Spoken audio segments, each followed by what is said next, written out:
upon us, and we'll bring the meeting of September 20th of the Planning Commission to order, if you please. We have 3 new commissioners in this session, so I'd like to welcome to the platform up here Mr. John Bossmeyer, Abner Perney, and Todd Welsh. So we thank them for their willingness to serve. Everyone is concerned about improving our city, so we're glad to have people of their caliber with us today. First order of business will be the approval of the summary minutes from the September 6th meeting. Are there any comments, or is there a motion to approve? I make a motion we approve those minutes. Second. All in favor, would you say aye? Aye. Aye. Motion is carried, 8-0. I think we are 7-0, are we? 2, 3. Item number 2 begins the public hearing items. The first item is application Z11-6. I know prior protocol, we've read that, the whole listing. Is it required that I state that whole No, paragraph? I will explain that in my staff report. Okay. Well, we will. So these are 2 companion items, and I'll explain to you the difference. The first item deals with what uses ought to be permitted and under what circumstances in our downtown central business district. So that is a legislative action, a judgment call. And item 3 is on there as a companion item, not to prejudge what happens in item 2, but it made no sense to staff to make the applicant or interested business parties go through a long waiting period following any action on a text amendment. But the first item is legislative in nature, and it's addressing what uses ought to be allowed and under what circumstances. And then depending on what decision is reached there, the third item, item 3 on your agenda, deals with a specific proposal for that use in a specific downtown location. So this application, item 2, is for approval of a text amendment to the C4 Central District regulations. And we've given you quite a bit of background information just to show you that over time, with the involvement of the Downtown Lee District Board of Advisors and other parties, there have been periodic reviews of what uses ought to be allowed or promoted in the downtown area. And the last comprehensive review that was done was in 2008. And in 2008, city staff, working with the Lee District Board of Advisors and the Planning Commission, looked at several items, and the City Commission asked that we do an overall review of permitted and conditional uses. So that you'll see lots of references to different dates and meetings bouncing back and forth.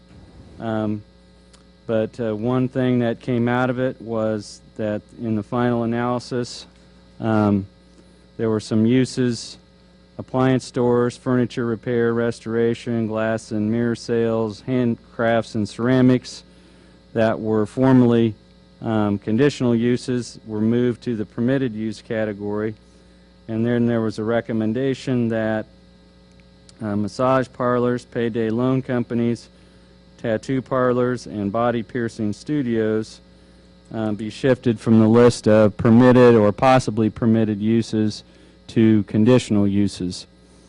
And what a conditional use means is that it's a use that's listed in that district, but the only way that that use can be introduced on a particular piece of property is by application, and then neighbors are notified, and there's a public hearing in front of the Planning Commission, and you as a commission are reviewing that use on a case-by-case basis.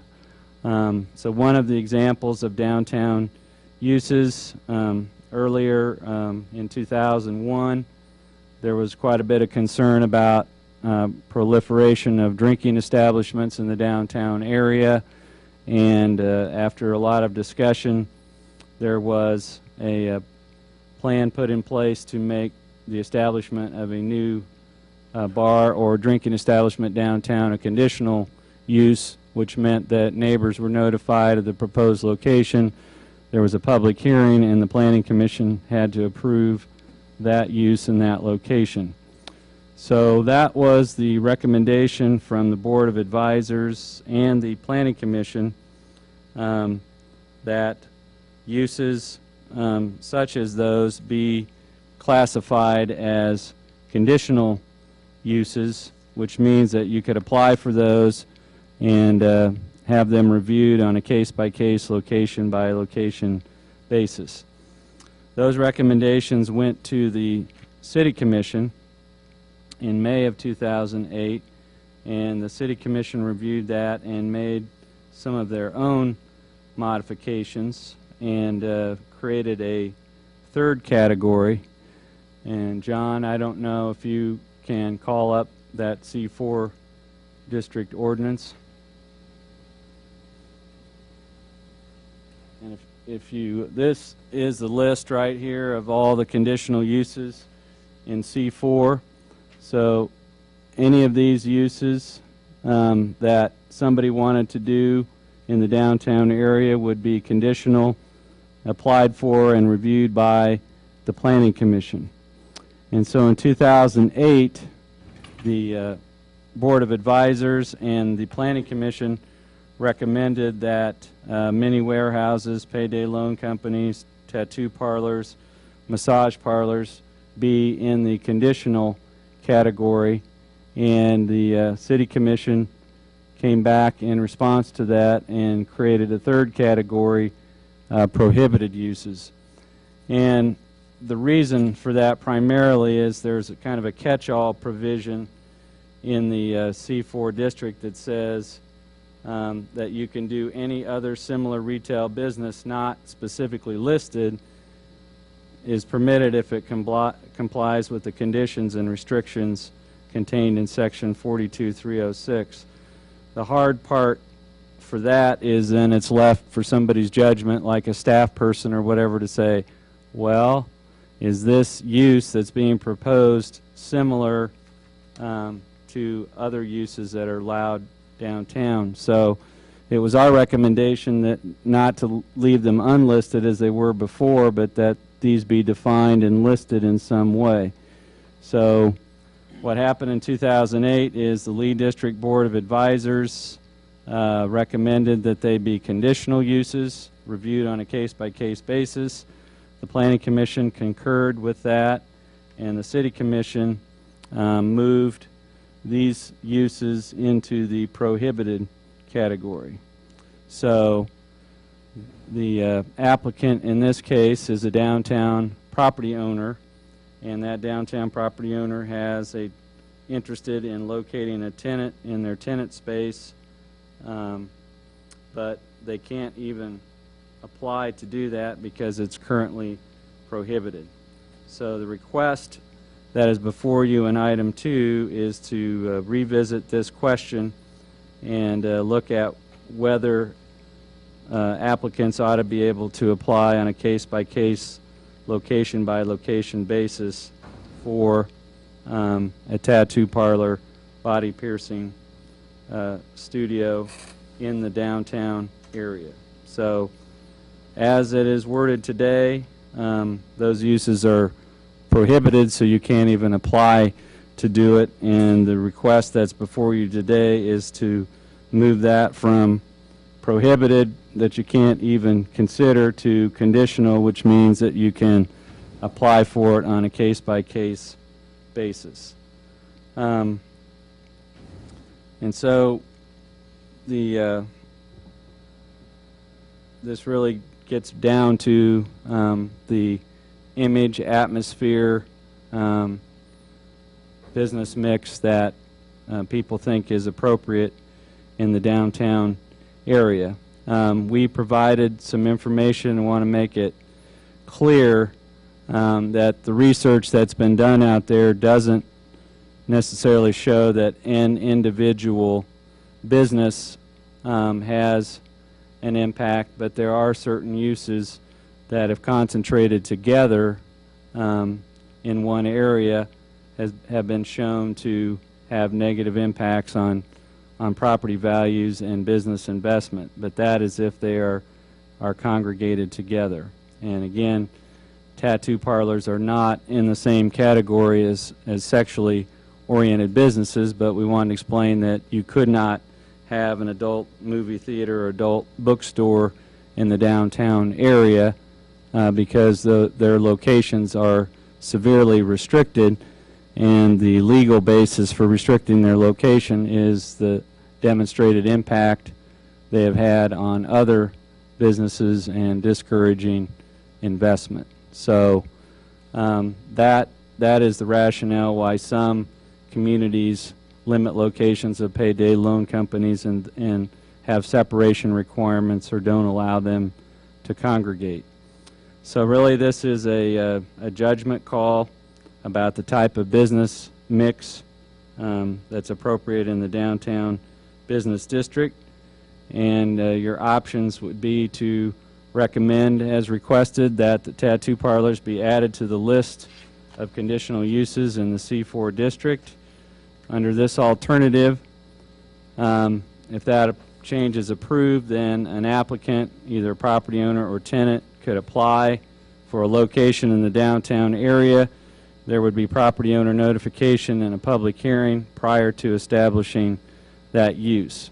So basically, under option 1, you would move this from prohibited to conditional, and the Planning Commission would serve as the body that filters out good or bad locations in the downtown area.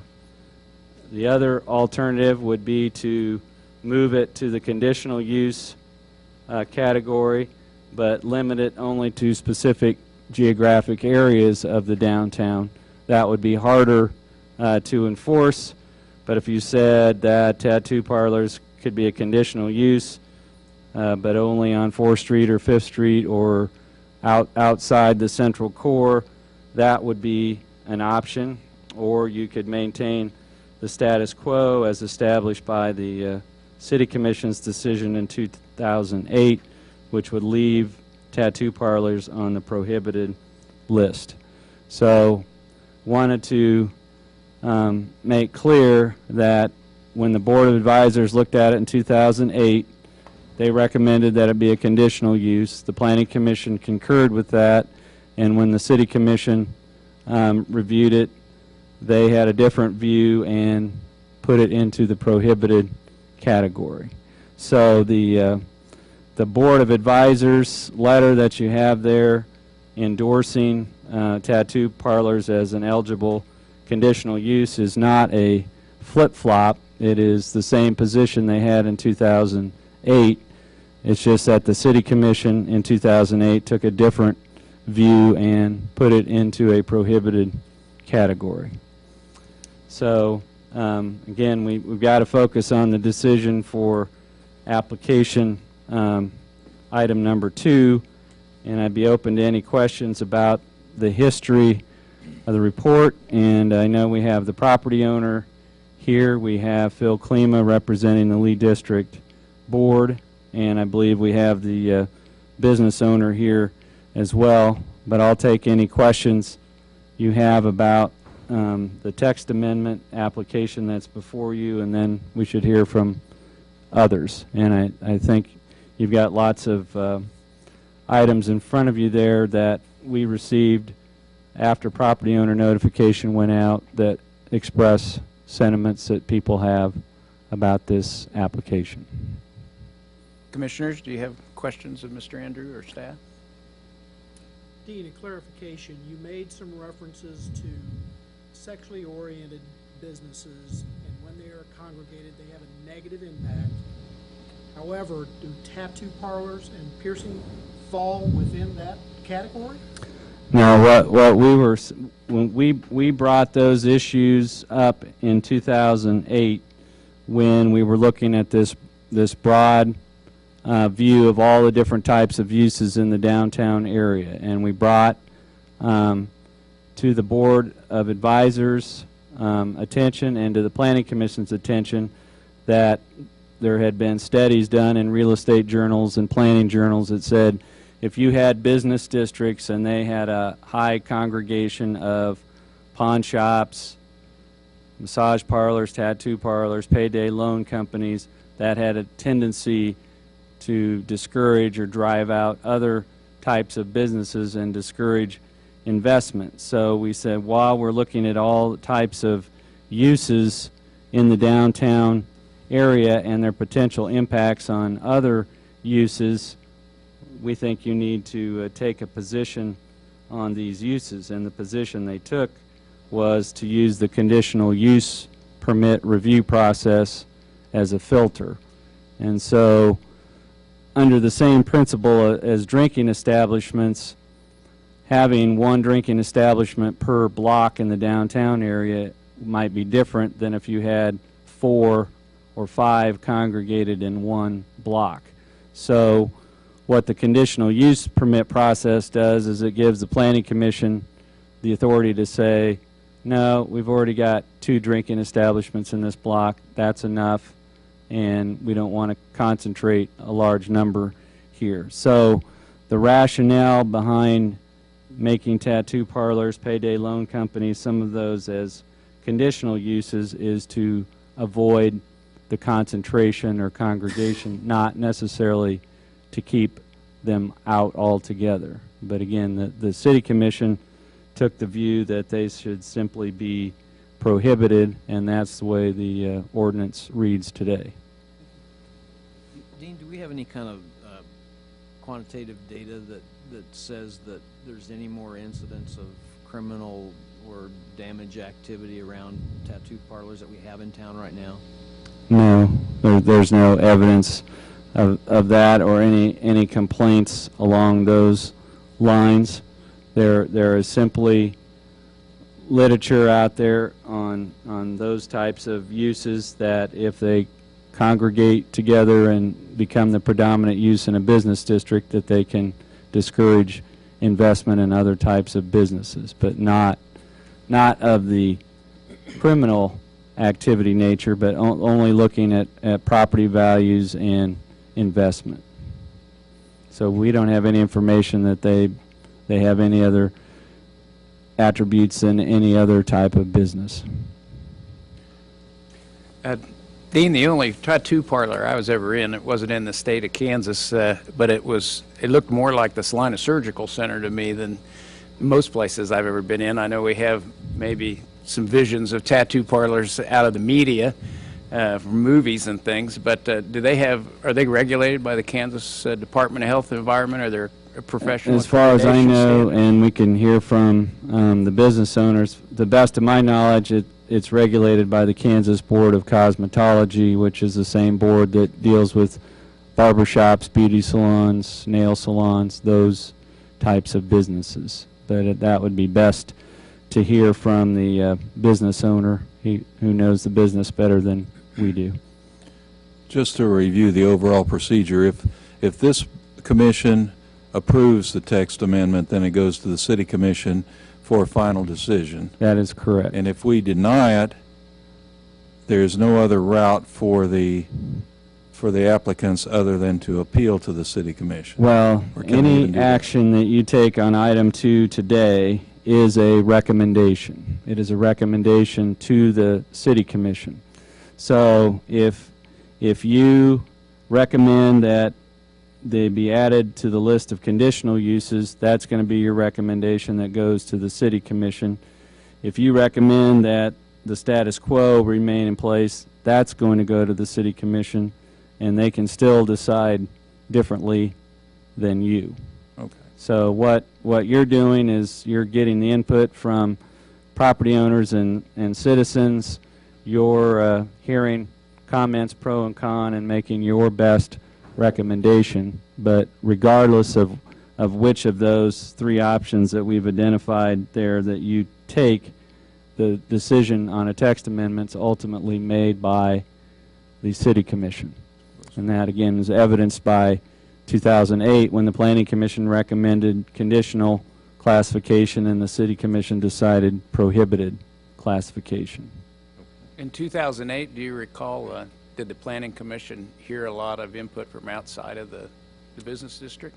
at It their was really the meeting? lead district board of advisors was the filter on that, and basically the planning commission gave great deference to what the lead district board of advisors felt, and that not every area of the community has a group like the lead district board of advisors, but the rationale being that they're a cross-section of business and property owners in the downtown area, and they've got the pulse of downtown, and that was their recommendation. And Dean- so the planning commission really deferred to their thoughts. Dean, can you talk to us about the conditional use permit? If that were to move up there, what violations or how long does a conditional use permit, once they apply for it, is that until a violation occurs, several violations? How do you lose a conditional use permit? The only way that you can have a conditional use permit revoked for the most part is if the word conditional use permit, in many cases, the planning commission will approve a conditional use permit with certain conditions or stipulations on it. And one of the best examples I can think of was, if any of you remember the 6th Street Pub, which predated the Martinis and the bar upstairs. There was concern about how that would interact with the shared parking lot with the city. And so the planning commission put a stipulation on it that if that was used as a bar and operated after hours, that the rear entrance could not be used. All the bar patrons had to come and go from the Santa Fe side, so there wasn't an intermixing in that parking lot with the city, and kids leaving there or parents picking them up in late evenings. That condition that they not use the rear entrance was violated frequently, and there was a hearing scheduled back in front of the planning commission to consider whether that conditional use permit should be revoked for violating those conditions. But generally, a conditional use permit that's approved, as long as the business operates as proposed originally, it runs forever with that property.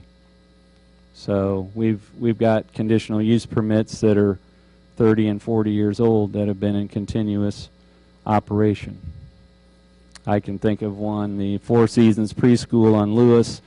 There was a conditional use permit approved in 1969, and that is still in operation today under that conditional use permit. So as long as you adhere to any stipulations that the Planning Commission would have, I think one thing that we have noted and that Phil Klima may touch on is a lot of the impact that some people perceive about tattoo parlors is not what goes on inside, but how the exterior of the building is painted or signed, or how it's advertised or portrayed, and that is something that the Planning Commission has control over in terms of limiting signage or exterior display and things of that nature. I think most of us would agree that if you look across the street at the Grind building, it looks better now than it did a couple weeks ago. And so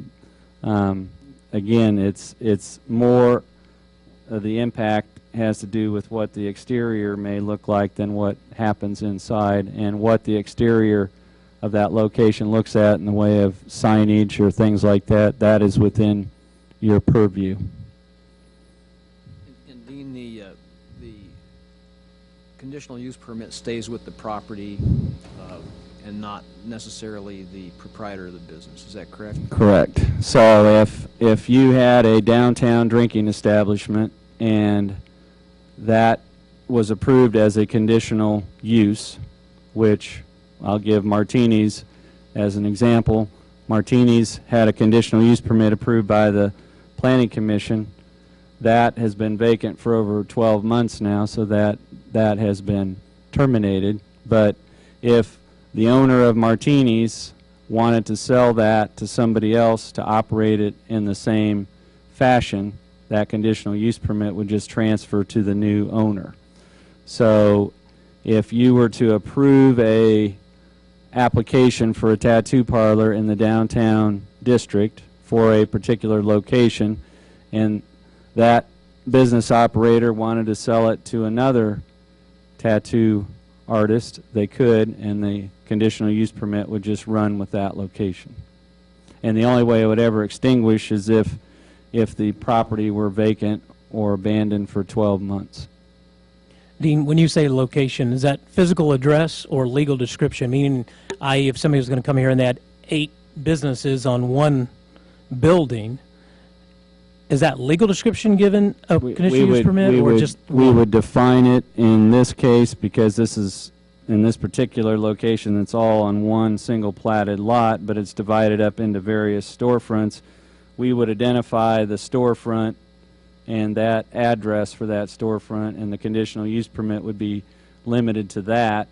So if it was a single storefront, they wouldn't be able to expand into 4 storefronts without amending their conditional use permit. But yes, it's tied to a specific location. Which answers the question. That way, you don't end up with 8 of them Right. altogether. Given the opportunity, given the When- example of the building, could have 8 tenants across there, and as long as the conditional use permit didn't go all the way across. When the 6th Street Pub first went in, it went into the former men's area of the Klein's department store, and then when it expanded into the rest of the building and upstairs, they had to amend their conditional use permit because they were expanding beyond the former men's department for Klein's. So if a conditional use permit was approved for 1 tenant space and they wanted to expand and go into 3 or 4 tenant spaces, they would have to amend their conditional use permit, and you would have to approve any expansion. But it would be tied to that location. Any other questions for staff? Would the applicant like to address the commission?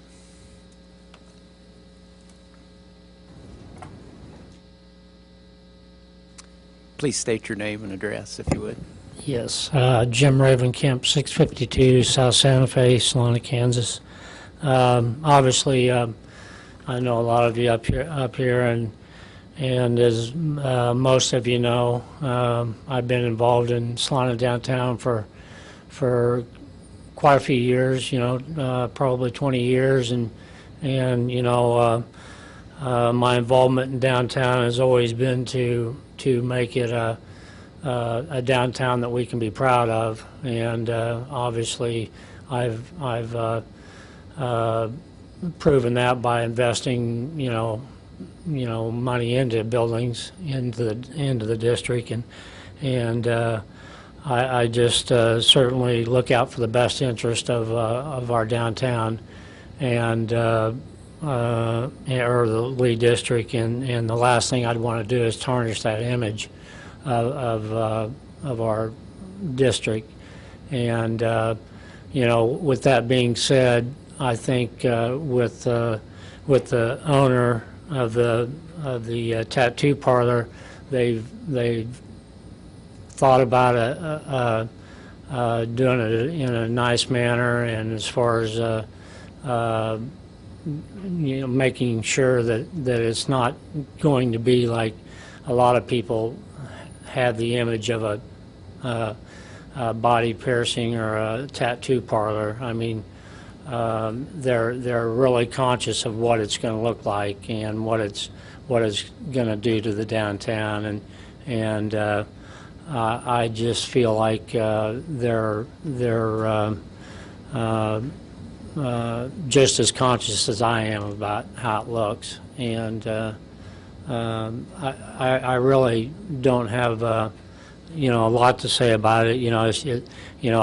Except for I see a lot of antique stores downtown. I don't agree with all of that. I see a lot of thrift stores downtown. I don't agree with all that. I think that's an image that doesn't do well for our downtown, but yet they are downtown, and I've accepted that. But also, I want to say that, I think tattoo parlors or tattoos, it's a thing of that it's not like it used to be. People, it's more and more popular every day. Body piercings and tattoos, and my philosophy on it is our city in downtown and the community, I should say most of the community, support the arts. And to me, I look at a tattoo as art, not on canvas, but on your body. And whether that's a naive approach to looking at it, that's for you to consider. But I just think it's a form of art, and certainly people choose to use that to express that form, and obviously you can see that in you probably all know of somebody on this commission here that has a tattoo or a body a body piercing, and I just think it's something that's become more and more popular, and as small a storefront as we have here, I don't think it's going to tear down the property values of the downtown also, but I just it's not like the old adage, only bikers are using tattoos and all that. It's you see tattoos on everybody. I mean, it's amazing what it's done over the years, and I can assure you that Dave is very conscious of what he does, and I think they're professionals in what they do. I think it's one of those things that people don't realize, that their profession in tattooing and body piercing is a actual profession, and these two that are involved in it, they take pride in what they do, and just want to make sure that they do it in a nice, clean way. And I'm sure they'll tell you this: it's a lot safer than going to somebody's house and having a tattoo done there. But my main concern is I certainly would not do anything to tarnish the downtown's image, and I don't think by allowing this to happen in a 650 square foot storefront's going to do that, especially with their signage and all that. I think it's going to look professional, and it's going to be a very professional adage to the district. And right now, whether this means anything or has any value, what Salina downtown is we have a lot of buildings that are sitting open, and we need to attract businesses into the downtown. I think with these people, or with Dave and their tattooing, they bring somebody in for a 2-hour tattoo. They typically aren't going to come alone, so they're going to bring people with them, but those people will go out and shop in other stores and all that. So I just feel like, and you might laugh, some of you that know me, that I'm very conservative, and I just there again, my last word is I don't want to tarnish the downtown, and I don't think that by my allowing them to go in would be tarnishing that image of our downtown. I have 2 properties downtown with 13 storefronts in them, and the last thing I need to do is to have that affect my other storefronts, and to where I wouldn't be able to lease out properties next door to it, or and I even had an individual come to me last week that said, he wants to open a wine and cheese bar, and he brought up the idea that he just thinks it'd be a nice mix with a roastery that's going to open up here in the next month or so, a coffee roastery in one of my storefronts next door, and then a tattoo parlor. So, this person was thinking it was a positive. So, it's just one of those things. It's all in the eye of the beholder, on what you think of tattoo parlors, and I think that's one of those adages that we don't have to look at it as we have in the past years, because they can be professional. So, any questions? I have a quick question. How long has this storefront been available for rent? This one has been available probably about 6 months, 7, 8 months. Okay. Yeah. It used to be the City Girls Boutique, and they moved out because they couldn't.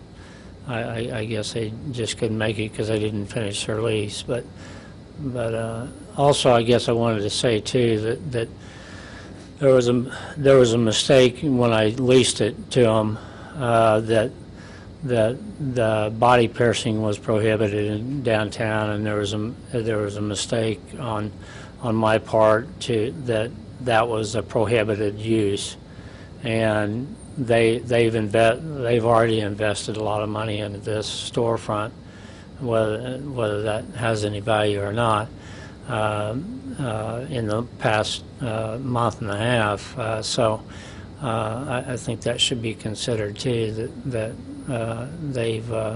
they've already invested into it at the fault of myself. So it was just an oversight on my part,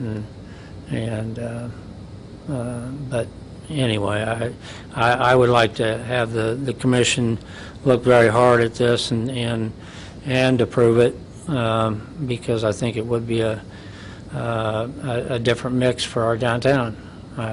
Since we don't have it, I wouldn't want to see 3 or 4 of them downtown. I wouldn't want to see, but personally, just the one that's going in. So.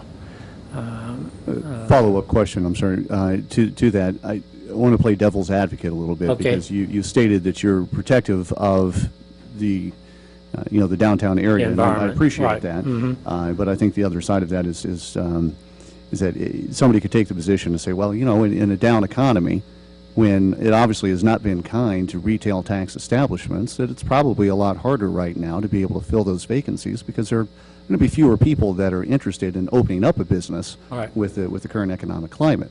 And so, what can you give some specifics? Because you talked about how you feel that they would do it the right way. Mm-hmm. But obviously, they had an ability to impress upon you that they would do it the right way, but you didn't necessarily give specifics about that. What was it that gave you that level of comfort, that will protect your other businesses in the downtown area? Well, to be honest with you, when Dave first came to me and called me on it, I said, I don't know about that, just because of my thought process on the tattoo parlors and all that, just the what that image would do, to the downtown. And then when I met Dave, and he was very, very professional.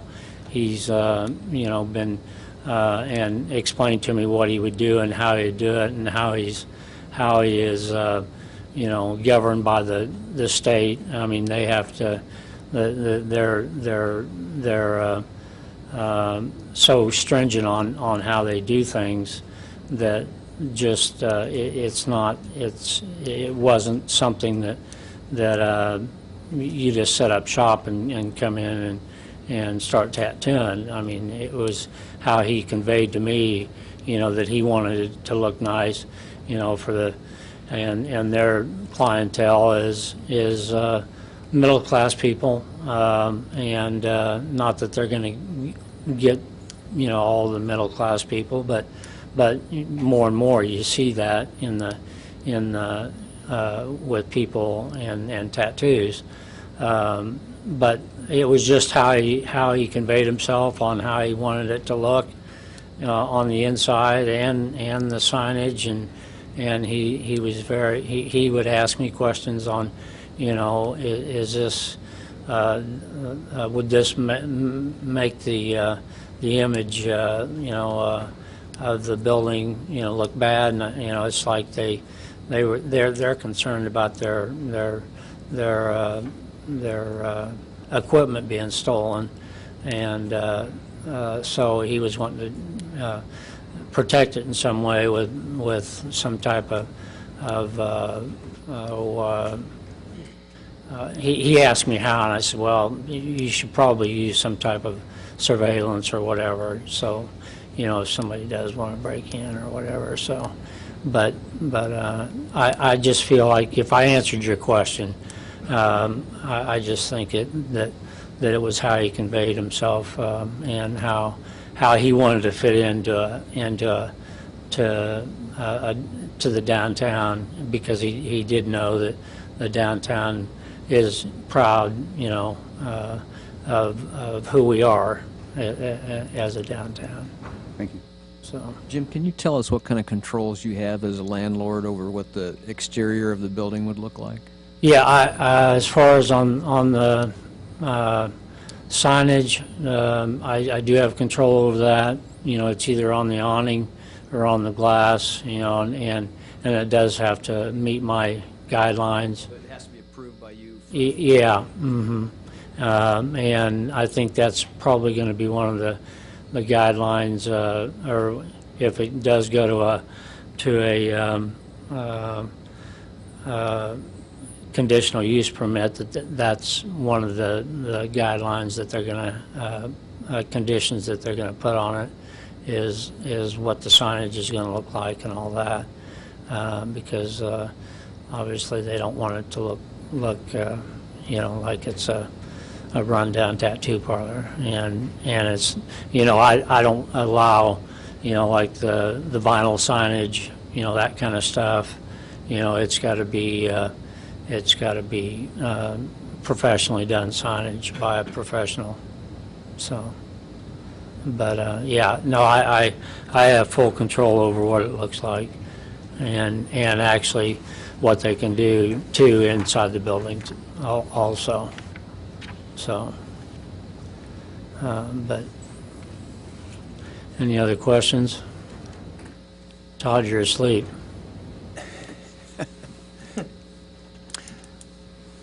Jim, if you concluded your remarks, would your tenant be here and want to Yeah, address us? he is here. Dave is here, and he would love to convey to you his thoughts and his what his plans are. So He's got some remarks. We'd appreciate hearing them, and yep. I'd like to hear about accreditation for tattooing. Gentlemen, You state your name and address, I'm please. Travis Thornhill. I live at 834 North Barber in McPherson, Kansas. I'll go into a little bit about a brief history of me. I was born in Salina, Kansas. I do have family members that live here, and we have Thanksgiving here every year. I grew up in Ramona, Kansas, very small town out in the middle of nowhere. And Salina was the destination throughout childhood for the weekend with my father. And I'd have to say Cozy Burgers, Cozy Inn is number one. But I've been tattooing for about 6 years now. And one of the things we want to do is get away from the stigma that's with most tattoo shops. I've tattooed in Vancouver, New Jersey, of which they have a very high standard. The business itself looks very professional, very clean, much like people have compared it to a brass buckle or a dental office, or clean, classy, not intimidating. A lot of people are afraid to come get a tattoo at a tattoo shop. It's kind of intimidating, and a lot of shops are getting away from that now, and that's what we're trying to do. As an example, just the other day, and I never thought I'd ever do it, but I tattooed a preacher and his son. Never in the history, man, would I have thought I'd be doing that, but I did. So it is coming around, and it's not to our benefit to intimidate or to turn people away. Tattoo shops bring in business from all over, not just Salina. We've had clients come as far as from Kansas City to Wichita to Salina. And along with tattooing, you know, as Jim was saying, there is some wait when clients are waiting to get tattooed. What am I going to do? Well, I'm more than happy to tell you that Cozy Burgers is just a block and a half away.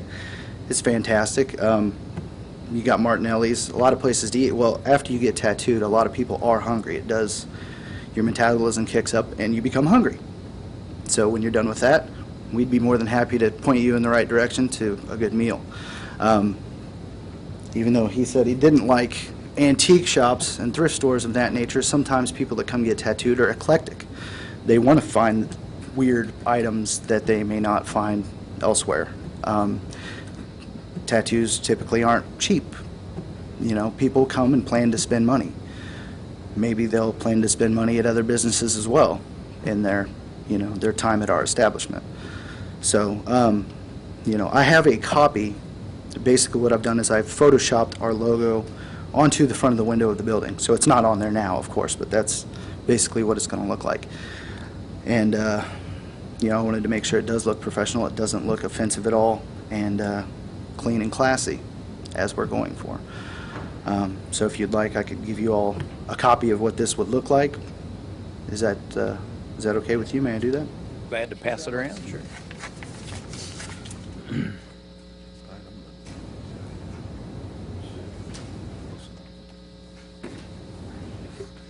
We can just pass them down there. It's really hard for you, but Thanks, sir.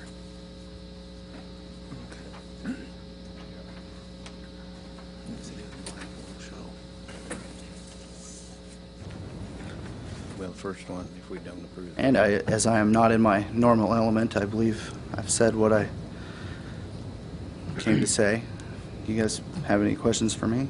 Any questions? Can you tell us what typical store hours for tattoo shop, or what you would be running would be? Typically, I would say at noon to 8.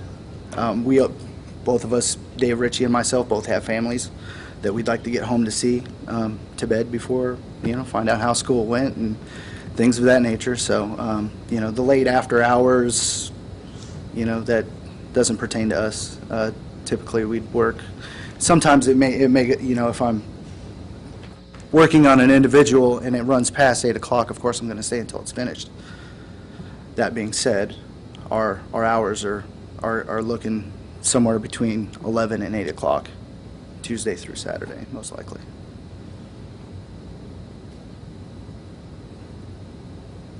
Other questions? Are you accredited? I'm hearing you're regulated by the Cosmetology Board? Yes, I am licensed by the Kansas Board of Cosmetology as a licensed tattoo artist. Have to go through a lot of regulations. Dave Ritchie actually put together some information, some of the stipulations and regulations and all the things that we have to go through to become licensed.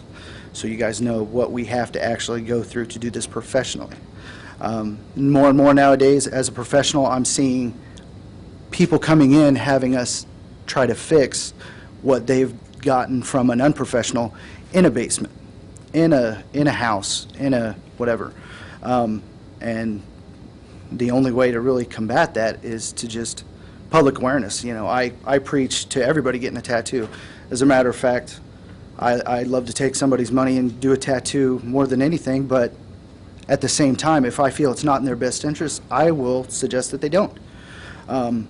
You know, if I have an 18-year-old come in and wanting Jesus on the side of his neck, I'll tell him, well, that's probably not a good idea. I look like this because this is my profession, and this is what I do. I wouldn't trust a tattoo artist who didn't have tattoos.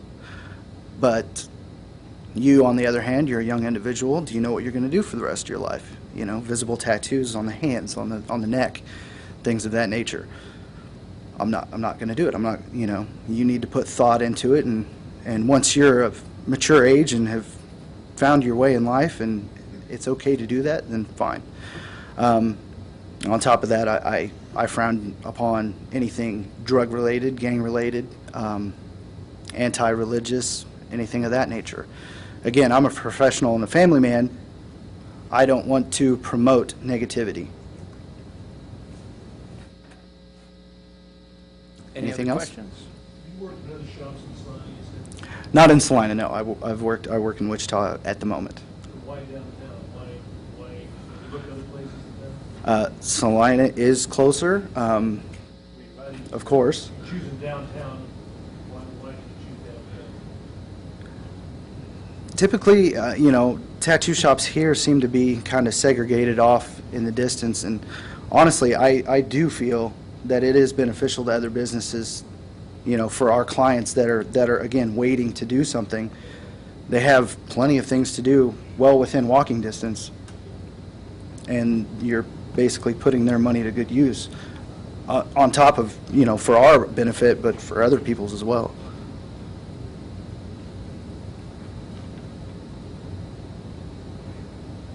Any other questions? Any other remarks? You or your I associate? have want? Dave Ritchie here, if you'd like.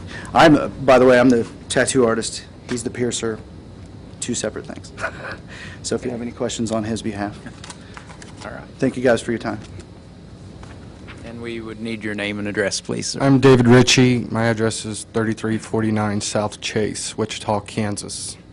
I've been working in Salina now for 3 years. I work at another shop in Wichita, but I do commute to Salina because I do have a client base. You know, I usually come 1 or 2 days a week to kind of help people out because I know there's no body piercers in the city of Salina, or I believe it's like an hour around. They either have to go to Lawrence or Manhattan or to Wichita to get something like that done.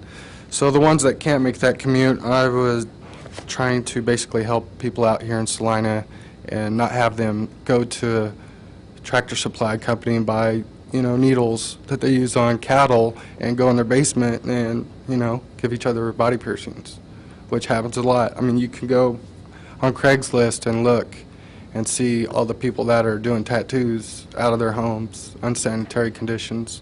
And like Travis had said, we are regulated by the state Board of Cosmetology, and I had brought you guys some information on that. If you guys want, you know, feel free to flip through it when you get a chance.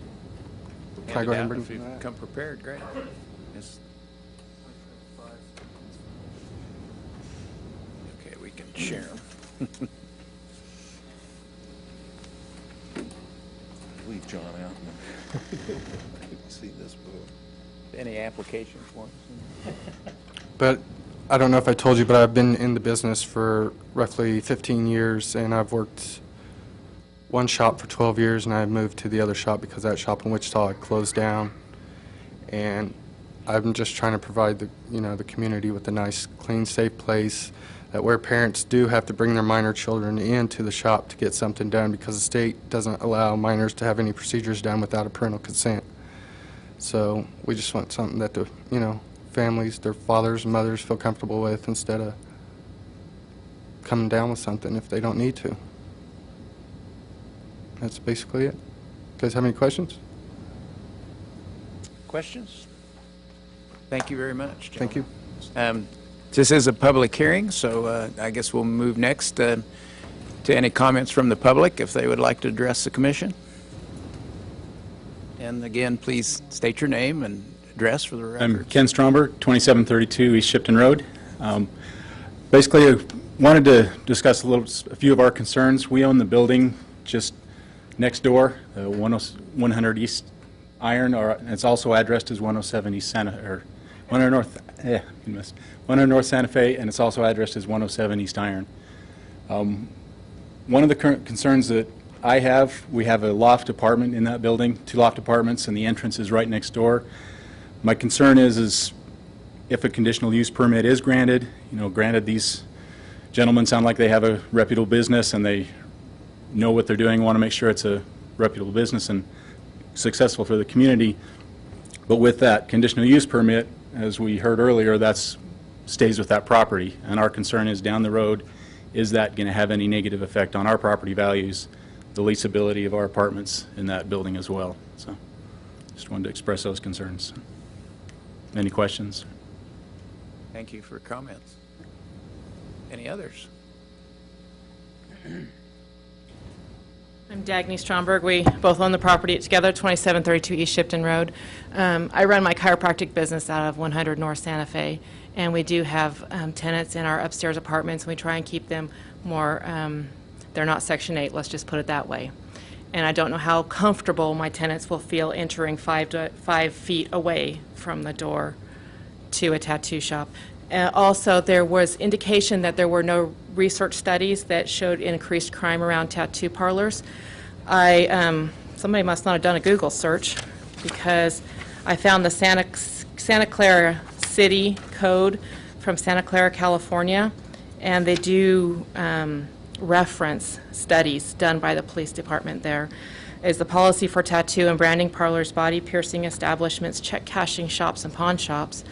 And it says the city of Santa Clara intends to adopt reasonable regulations to prevent the adverse effects of the concentration or clustering of certain uses and to prevent the negative effects of these uses individually upon the area. These uses include tattoo or branding parlors, body piercing establishments, check cashing shops, and pawn shops.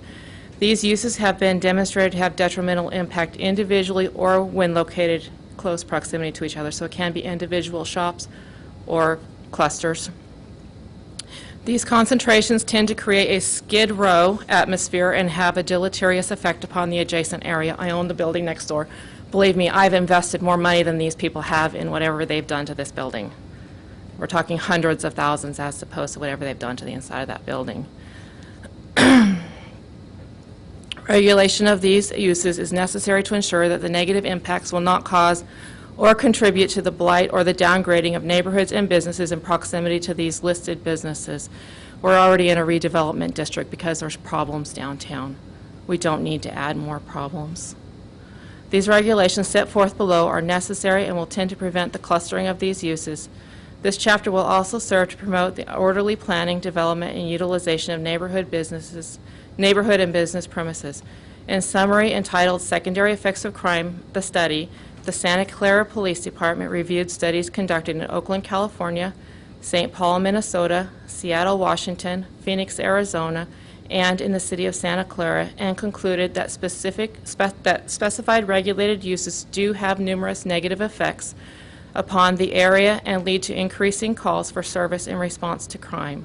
The study identified tattoo or branding shops and body piercing establishments as a magnet for organized crime and gang activity, and found that these establishments had excessive calls for service. We also have a crime problem. I sit on the design review board.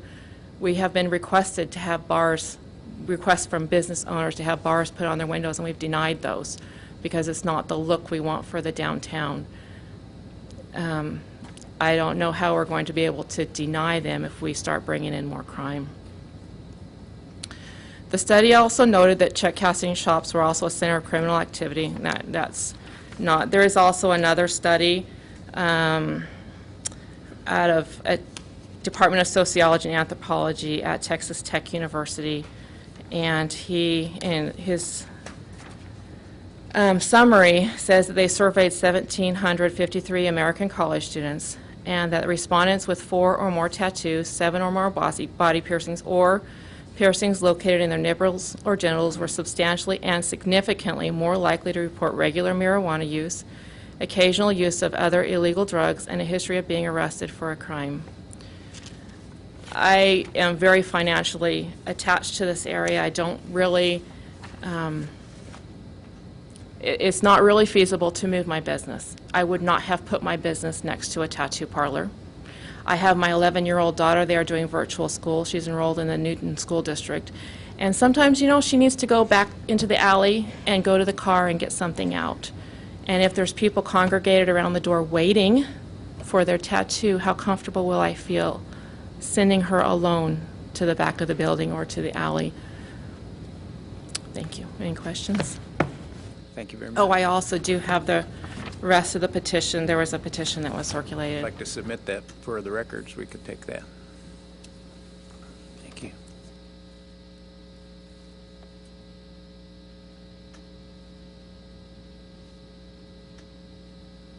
Good afternoon. My name is Andrea Pfeiffer, 523 West Jewel, Salina, Kansas.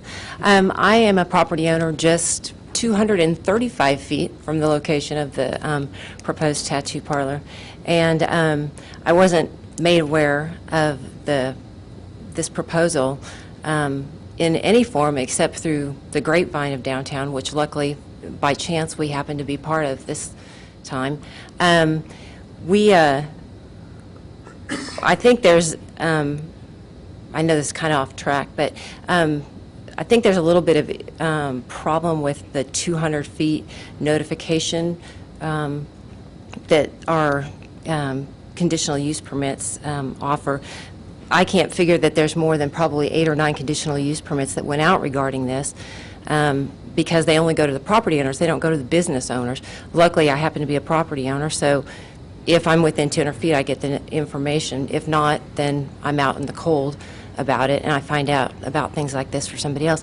My concern is that this not only is about the conditional use permit, this is about changing something from a prohibited use list to a conditional use list, which could eventually affect all of downtown.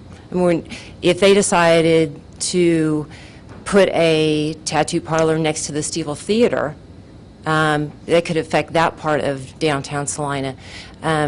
If they wanted to put one down next to the Salina Arts Center, that could affect that portion of downtown. And all of this is because we're considering changing a prohibited use list item. And there are very few people in downtown Salina that know about this. I've called around to a handful of people that I know, and none of them knew about it. You know, and because we only offer these things to property owners. I feel that I don't have anything personally against tattoos. I have a 23-year-old son that has 2 of them. I have an 18-year-old son that ever since the day he turned 18 has talked about getting one. I just do believe, though, that there is correct places, or it may be in this case incorrect places for those, and I do believe that downtown Salina is not one of them. I see Mr. Kennedy sitting here, and as I was going over all this information the last week, I was sitting downtown watching all these 8-year-old, 9-year-old, 12-year-old kids walk from Oakdale Elementary and from Lakewood Middle School straight down Iron Street to get home somewhere obviously on the west side of downtown, walking back and forth every morning and every evening, going to school, and they're always poking their noses in the windows and looking around, and you know, like Dagny says, you know, how comfortable should our parents going to be having their children walking back and forth across this way? I mean, the property is a very small location, so one would almost have to believe that there's going to be some people lingering outside the doors. There is not a lot of parking in front of that location. Maybe 4 spaces, parallel spaces right there, which means that they're going to have to either park a block away or maybe in the parking lot behind the building, but that leaves them walking up and down the alleys or around the corners and stuff like that. I just don't know how comfortable people are going to feel about it. Yesterday I came down and turned in a petition that has several signatures on it, people that don't live in downtown but come to my business, people that have business in my business, and they all feel that downtown is not the place for something like this. And I also wonder that if we change this to a conditional use permit, that means that every single time that somebody wants to open one of these up, and let's be serious, you can't hardly believe that we can open one and that's going to be the only one. It's not logical. Salina downtown has some of the lowest per square foot rental than the rest of the city does. So it's hard to believe that since our per square foot rental is so much less expensive downtown, that there's not going to be other people who are going to try and bring one in, which is only going to create downtown property owners, if they're lucky enough to find out about it, to have to come down here every single time a conditional use permit is presented to open another one up.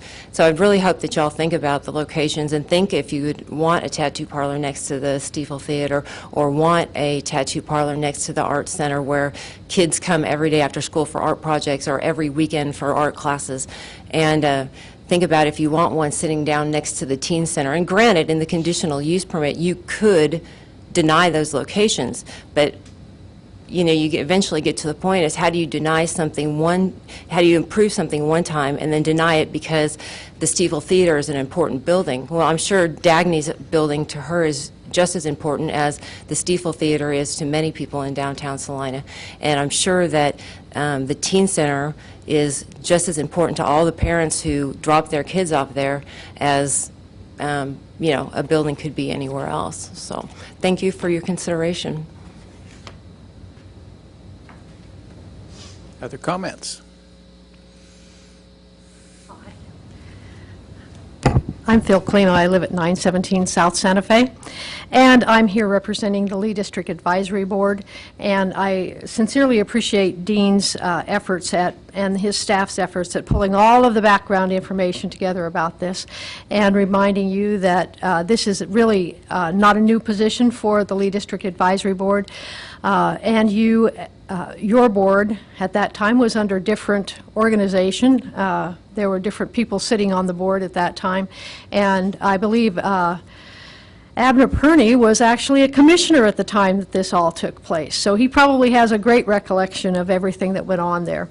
So we're just asking that you consider moving this back to the conditional use permit and approve those on a case-by-case basis, and that we further advise that you consider signage, even window signage, as part of that conditional use permit, and that either be reviewed by yourselves, the City Planning Commission, or the Design Review Board, and that be approved on a case-by-case basis, and not as a general blanket. We're not asking you to move this to a permitted use. Like bars, it would be a conditional use permit. So if you have any questions of the Lee District's board's recommendation, I would be glad to handle that at this time. Did you feel that the operators at the different properties, do they get fair notice of this?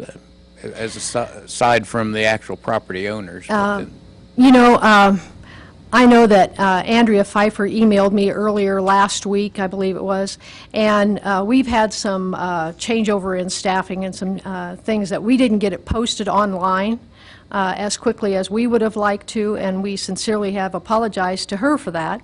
And I think that the neighbors in that area, I have talked to several of the neighboring businesses, and I know that they have not been here today to speak one way or another.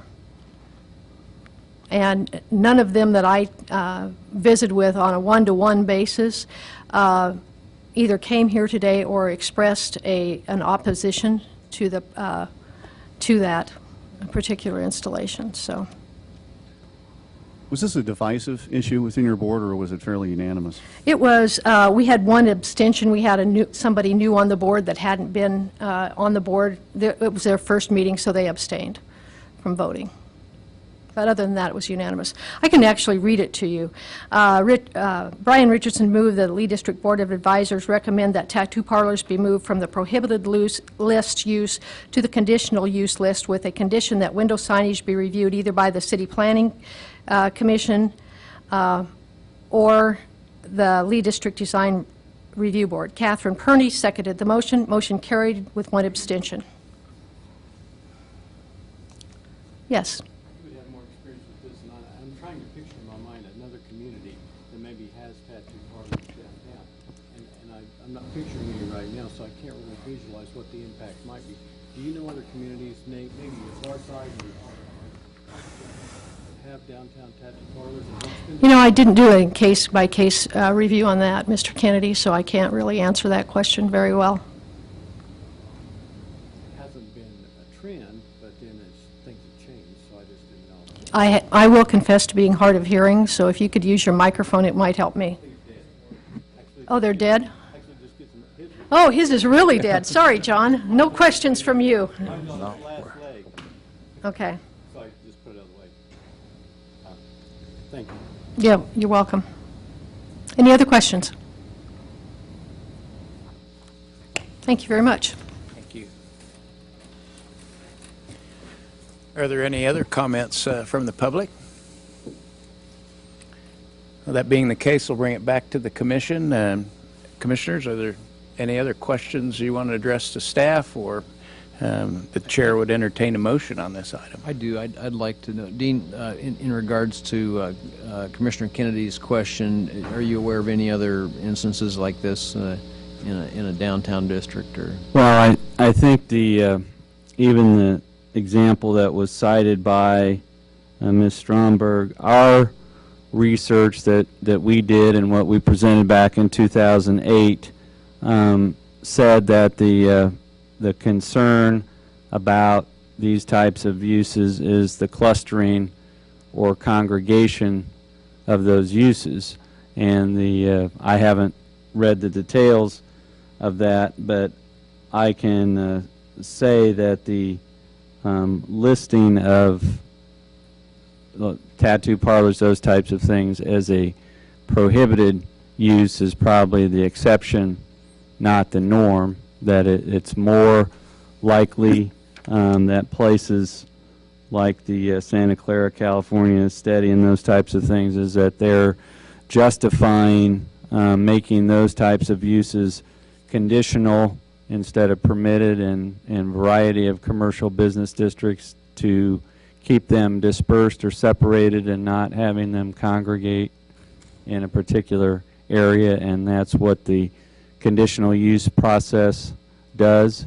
So most of our research that we did back in 2008 was looking at whether these types of uses were permitted or conditional, and our report to the Board of Advisors and the Planning Commission is that most of these types of uses that we've listed here are not permitted, listed permitted uses. They are conditional, subject to regulation, or some communities have adopted separation requirements.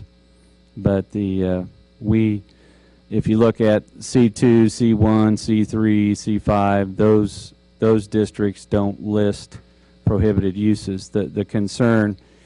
Our concern was failing to list them at all. Then you put the burden on staff to sit down and figure out whether somebody comes forward with an idea of a tattoo parlor and body piercing studio. Then we have to say, well, is that similar to this use or that use that's already permitted downtown? So all we asked was to put this set of lists of uses before the Board of Advisors and Planning Commission and say, rather than not listing them, let's list them, and then you tell us how you want them handled. And the City Commission took the position that they'd like them handled by simply not allowing them.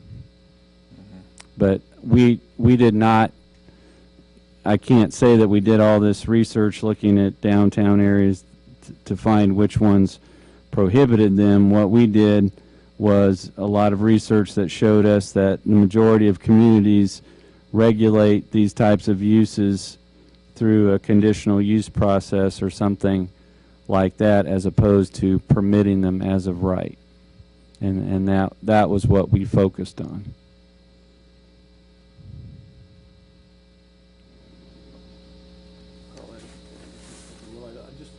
I've really struggled with this in a little bit. I've thought about it a lot, and tried to remove the personal value opinion from it and just look at it as a business.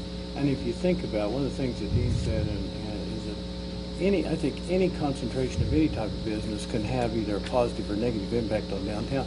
Even empty storefronts can have a very negative impact, and there's nothing going on there. Too many hospitals, too many sanitariums, too many of everything, even maybe too many schools in downtown could have either a positive or negative impact.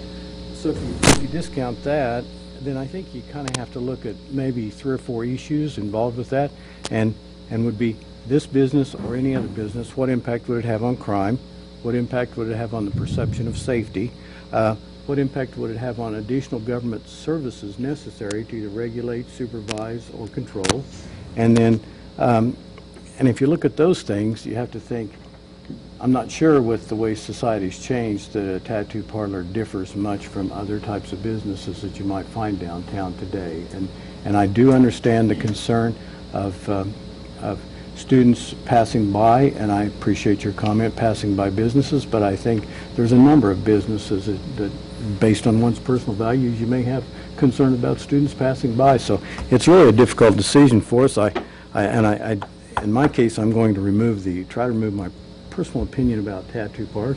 I do say, as I drive around Salina, I do go by a couple as I'm going to schools and so forth, and I've never seen anything there that would cause me to have a perception of feeling of being unsafe as a result of those. There's one on the corner of Ohio and Crawford, in fact. I tend to agree with you. I did a little bit of polling myself, just people that I knew and 30-somethings, and my initial image of tattoo parlor is way different than our former Commissioner Householder's view of that. But anyway, and they don't seem to think it's anything out of the ordinary. I mean, they think it's a very common thing, and I think in this instance we like we do with any other conditional use permit, and I know we're not talking about the permit right now, we're talking about the language, but I think that puts the power back on this board to make that decision based on what we think about an individual business in that operation, in that location, and that also gives us the ability to regulate if there is stacking of these type of businesses there. And personally, I think that this needs to be taken off of the prohibited list and get put back on the conditional use list. Well, I'm going to start out by saying this is probably one of the reasons that it took me so long to get on the boards. I have friends on both sides of this situation. Dagny, I owned your building, did the lofts up above. I know exactly where your building is at. I know the proximity of Jim's building. I've been a member of Salina Downtown for a long time. I own buildings downtown. So I don't take the situation lightly. And again, I have to look at it I'm going to look at the situation that's in front of me. I know Jim has invested thousands of dollars in downtown. As he stands in front of me, I know he's a good member of downtown. I know that he really works hard. And I would hope that if this were to go through and the next one were to go through, that if all that does happen, that he'd be the first guy who would be down there telling Dave and is it Travis, I believe, to shape it up, or he wouldn't, extend the lease on there. Again, I know exactly where Andrew's building is at in the proximity from there, so I don't take it lightly. And again, I say this I'm going to take it one step further because when we're on this board, again, I'm going to have to put my personal stuff aside from there and let you know that for the commission up here, had I not, 2 weeks ago, I wouldn't be able to speak to this, but as Dave is going to know, when he walked in, I went, And to share something personal, I had a family member in my house. My daughter wanted to get a piercing. And we fought it, and we fought it, and we fought it, and we thought of that. And I walked in, and I was the parent who walked in and thought, this is not going to be a good deal. And I met Dave for the first time, and he was very professional. I asked him a series of questions, and it came down to, I need to not only get a parent's signature, I need to see your driver's license. And I gave him my driver's license. He said, well, that's not good enough. It has to be notarized. And so I had to have a notarized signature that was there. I mean, that's how professional that this went. It wasn't just we're going to put your 16-year-old daughter on there, pierce it, and we don't really care what happens. And as much as I talked to him, he would not deviate from that law. And lo and behold, sitting next to me is a banker in town who's a notary. And as I sat there and watched the piercing take place, here come a family from Concordia, and they were next to me that was here, and there was another family that was over there. And the whole time I was there, we were there maybe 30, 45 minutes. They were very professional. The area in the back was very clean, very sterile. And as a father of a 16-year-old, my vision of a piercing and tattoo place is totally different now than had it been 2 weeks ago, and I was personally in there. And again, I'm going off of this particular one, if it's approved, that Jim would have his other tenants the best in mind of getting that done. So for that, I'm again in favor of moving that, not to making sure that it is a conditional use permit. And again, my values may be a little bit different if they were right next door. If Jim's tenants on both sides came in and said, that's just way too close to my business. But again, Dagny, I understand how far that, I know how far that is away. To me, that's not right next door. And so I'm with you on that, but then just to state my opinion. So I thought I would share it with you. Other comments from the commissioners? I would hear a motion on this item. Mr. Chairman, I'd make a motion that we approve application Z11-6 to change the change tattoo parlors from being a prohibited to a conditional use, permitted conditional use. Second. We have a motion and a second. Signify by saying aye, please. Aye. I believe that was unanimous, so the motion passes. Okay, that recommendation would go to the City Commission as a recommendation to that tattoo parlors be added to the list of conditional uses in the C4 district and removed from the prohibited. So under this scenario, you are to serve as a filter for determining which locations in the downtown are appropriate locations for tattoo parlors and which are not, which brings us to item 3. And staff is going to confess that we need some help from Mr. Ravenkamp, because in reviewing this, we were not able to determine exactly which tenant space we were referring to, but the property that are in question here, this is the street front of it. This building was constructed in 1930 with 7 tenant spaces, and it is a 50-foot building north and south, and it measures 120 feet east and west. Right. Obviously, you can see it's oriented towards iron, and it's referred to as the Moore building. It was built by James H. Moore in 1930 and has a variety of uses. Primarily have been offices and shops and storefronts over that period. There was a building that was directly north of this building. It was demolished in 1997, and that is now a city parking lot. We do understand that a coffee roasting business, which is a permitted C4 use, is proposed in the 119 tenant space. And as we noted, we're not clear for you which of these tenant spaces is the proposed location of the parlor and body piercing studio. But your role in this application, as opposed to the previous one, which was a general application, is to look at this proposed use in this particular property and determine whether a parlor and body piercing studio would be compatible with surrounding uses.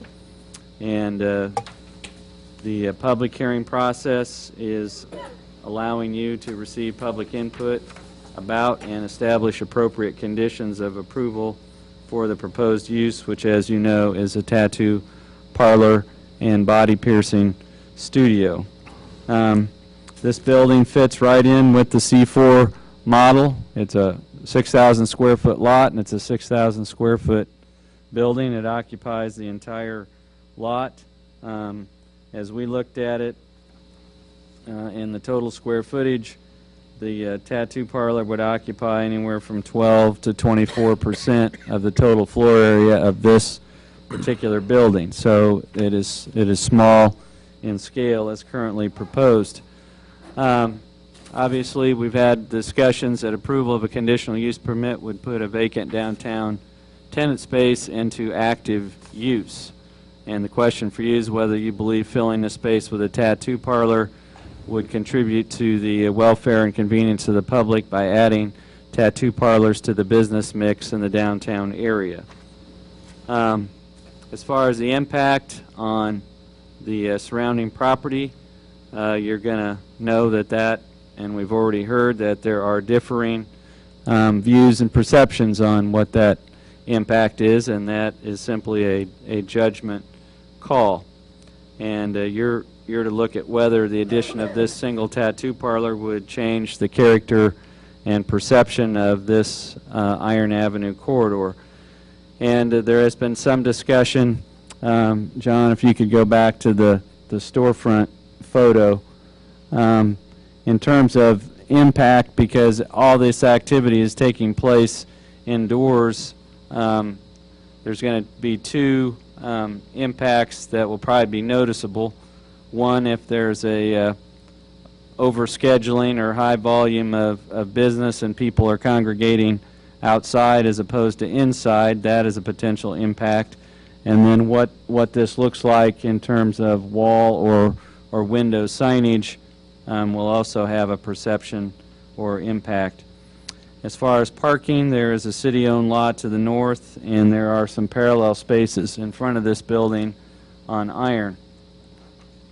And so your options in this particular case is to approve the conditional use application as submitted. You could approve it subject to specified conditions or revisions to the plan for adding a studio to this storefront. You could postpone consideration of this particular application if you don't feel like you have enough information, or you could deny the application for this particular location if you believe it would cause injury to surrounding properties if approved in this location.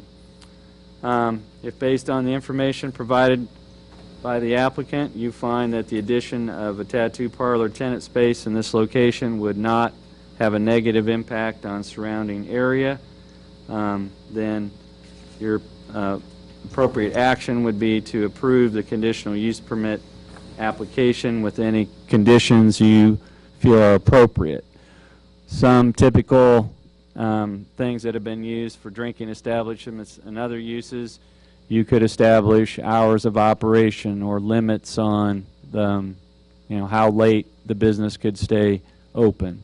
You could look at the storefront signage and limit that in some fashion, but again, this is a conditional use permit, and part of that is that businesses can be approved with conditions or stipulations. So all we would add to that is that if you were to vote favorably on the conditional use permit, it would not actually go into effect until and unless the City Commission concurred with your recommendation and actually changed the ordinance. So you are the final decision-making authority on the conditional use permit, but the City Commission's the final decision maker on the shift to the conditional use category. So if you are favorably disposed to this location and application, then it wouldn't actually go into effect until the City Commission ratified your recommendation that you just made. And with that, I think we've got into the particulars of this location a little bit, but as I said, in writing the report, we didn't actually know to point out to you which of these tenant spaces is actually being proposed, and so if Mr. Ravenkamp could help us there, that would complete our report. It's the actually the far left, and out the end, one by the alley. 111. So that would be the 111 tenant space? Okay. And that's just the one door, so to speak? There's 8 there, is that right? There's 8 storefronts with, and that's just the 111, and it goes through 125. So they're roughly 14 feet wide and 50 feet deep? That's right. Yeah. So in the scheme of things, as Mr. Welsh had the question, would it be for a specific location, and the location would be that 14-foot wide by 50-foot deep tenant space. Dean, or maybe this is a question for John, what's the signage rule for a C4 district? For specifically this window signage, I'm going to guess there's going to be a awning marking that's similar to what is up there on the other businesses? They've decided not to put an awning sign up there, and they don't have to if they don't want to. Okay. Could you address the window signage, John? Per our own zoning ordinance, signage placed in the window, whether it's a decal or backlighting like a neon light, is exempt from review, though it is limited to no more than 33% of any display area. So It's limited on size and type, but not basically on maximum as far as window signage goes. Often we'll have either wall signs, projecting signs. This building doesn't lend itself to that. An awning sign is also a good suggestion, but in this case we're suspecting that it'll be window signage, and that would be limited to no more than 1/3 of the total display area. And backing up just a little bit to define display area, you're talking about the window display area then? So It is, yes. Basically that area above the bulkhead. And If you took the total square footage of the window area, you could cover 33% of that with window signage. Well, It's not the face of the building.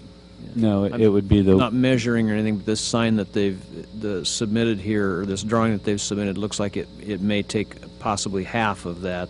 So this looks like it's possibly a little big for the Am I application. stating that correctly, John? It's the window area? It is, yes. Exclusive generally of the door and transom. Yeah, I don't want to make anything more difficult than it needs to be for the applicant, and I understand that if we approve this, that it's most likely going to come before a commission probably at the same time like it did with us. But I just wondered, does it make a lot of sense for us to bang our heads on this now, or wait until to see what City Commission does on approving this in the first place to see if this is even applicable? I'm not going to answer for anybody, but I'm going to guess it's a time issue. Is that correct? Well, again, since it's not necessarily the time, but it didn't make sense to us. We have I think we have the same audience. We have the same interested property owners that are interested in the bigger issue, and in this location, it made sense to have one hearing and hear what everybody had to say about it at one hearing, as opposed. Now, that is correct that we don't know what the final decision of the City Commission will be, but from terms of property owner notification and making them come to multiple meetings and things, it seemed to be most efficient that we had the same audience for both the general application and the specific location application. So that is, we didn't do it prejudging what you were going to decide, but it made sense to us to notify not only of the general application, but at the specific location because of the interested parties, so you could hear from them. Dean, I'm going to digress just a little bit because I want to be clear on something. With our last motion, how are the conditions established for this conditional use? We didn't specifically talk about that, and Salina Downtown indicated they'd at least like conditions to include storefront, design, and signage, I believe. And my reason for the question is my concern of this, approving this app, and I certainly have no problem approving the app, but is in the 60s we went into buildings like that and we put a bunch of tin on the front of them, or metal, and put big signs up and tried to make them modern. And then in about the 90s we went and tore all that off and tried to turn them back into original decor. And how do we keep that from happening? Jim wouldn't probably let it happen, nor would these people do it, but subsequent owners might do that. Is there provisions in place to keep a building like that from getting I would like to hear. grind across the street? I'd like to hear from Phil Klima as to how she interpreted the motion from the Board of Advisors as to what you, as a commission or planning staff, is supposed to look at. I said one of the problems that we had is, as a general rule, you don't need to come to staff or to the Downtown Design Review Board to get your window signage approved. An exception to that could be made for this conditional use permit. And what I don't know, because you have it in front of you and I don't, but if what is being presented at your place there is the specific proposal for what the front elevation would look like. It's not set in stone, it's just to illustrate the design, not the size. And again, since I handed that to Dean, that is just a photoshopped image, just nothing that's set in stone or designed hard. But our board, the Lee District Advisory Board, was specifically concerned about the appropriateness, family appropriateness of signage. And that particular signage that you've seen obviously is very family appropriate. They didn't want anything that was not family-friendly in the windows, basically. And monitoring those, believe me, I have a series of people that will be calling me if it's inappropriate. Yeah, and I think the way that could be addressed is exactly, essentially the way it is here, and what you'll see in your next item, where we have a restaurant on the agenda, and the restaurant is showing you what the building's going to look like. If we have cases like this and we require the applicant to submit something of this nature, and you find it's appropriate, then one potential commission condition could be that signage is limited to window signage only, and that they can't have a wall sign or anything else, and that they've got to conform to this design, and if they do something different, then that violates their conditional use permit. I think that's the safeguard you were asking for, isn't it? Yes. And that was really included in the motion we made somehow. Yeah, if everybody thought this was, if it was limited to this as their method of signage, and that all of that is appropriate, this would just be incorporated as part of their conditional use permit approval. And if you wanted to say they can't have a separate wall sign or any of those things, that would be appropriate. And then if it deviated from this, that would be a violation of the terms of your approval. I don't want to make it harder than it is, but it needs to be simple for me. We've got safeguards in place that the same thing couldn't happen there, or even on that whole building, that happened across the street at the Grind. Is that correct? I mean, it happened there. You know, I can proudly say that the Grind is outside of the district. Okay, but the safeguards. However, I did exist. call that property owner. You should know that, too. I think that inside the district, it's easier to handle than it is outside the district, because we do have a more active group of people involved in what goes on, and we have a pretty direct link with the property owners, so it's pretty easy for us to monitor that, I guess, if you would. So I feel comfortable with that process. I guess what I would point to, again, on our next application, you're going to see building elevations, you're going to see plans for signage, you're going to see those things. And one of the conditions that we have in your next item recommended is that the project be completed in substantial conformance with the approved site plan, landscape plan, sign submittal, and building elevations. So on your next application, they're going to show you what signs they intend to put up and where, and they will be required to adhere to that.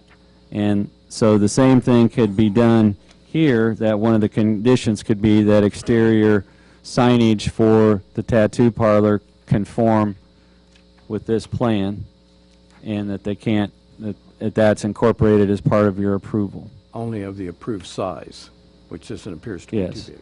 And John, I don't know if you're good at estimating. Do you think that's a little large as far as the total window area? It may be, because generally we'll try and block out rectangular areas to include that. There's some embellishments there that probably wouldn't go into the total, but it looks to be in the range of 40 to 50%. Yeah, I think it might be a little large, but if you're looking, and again, you're trying to Photoshop this onto an existing area, but we can certainly work with the applicants to get it appropriately scaled for the window. But if they were limited to window signage only in accordance with this plan and appropriately sized, so it didn't exceed 33% of the window area, then that would be an appropriate condition. Thank you. And we would enforce that. And downtown, or Lee District saw this concept drawing? No, I only saw that today. They have not seen that. And do they review Their that recommendation anyway? was that signage either be reviewed by this planning commission, who reviews all signage anyway, or that it be reviewed by the Lee District Design Review Board. And that's up to this commission to decide how that is reviewed. So. And the resolution that was passed by the board was strictly on the whole concept of adjusting the zoning to That is allow correct. these as conditional unit uses. That is correct. They did not ever review this specific proposal. That is correct. But we could make the signage conditional That is correct. through the downtown? Through the Design Review Board, yes. Or you can do it in one fell swoop here and save the applicants a lot of time and headache and not have to go to 2 different meetings for this conditional use. Do you think, Phil, that there's anything that's in this signage that your board would find offensive or not appropriate? I'm sorry, I didn't hear the last part, Patrick. Do you think that there's anything that your board would find offensive or not appropriate about the signage No, as was submitted? not at all. I think if you look at Laura's Antiques, she just put up that type of lettering again, so I don't think that they would find that a problem. There are a lot of businesses downtown using that kind of an adhesive vinyl on their windows and doing it stylistically to brand their company.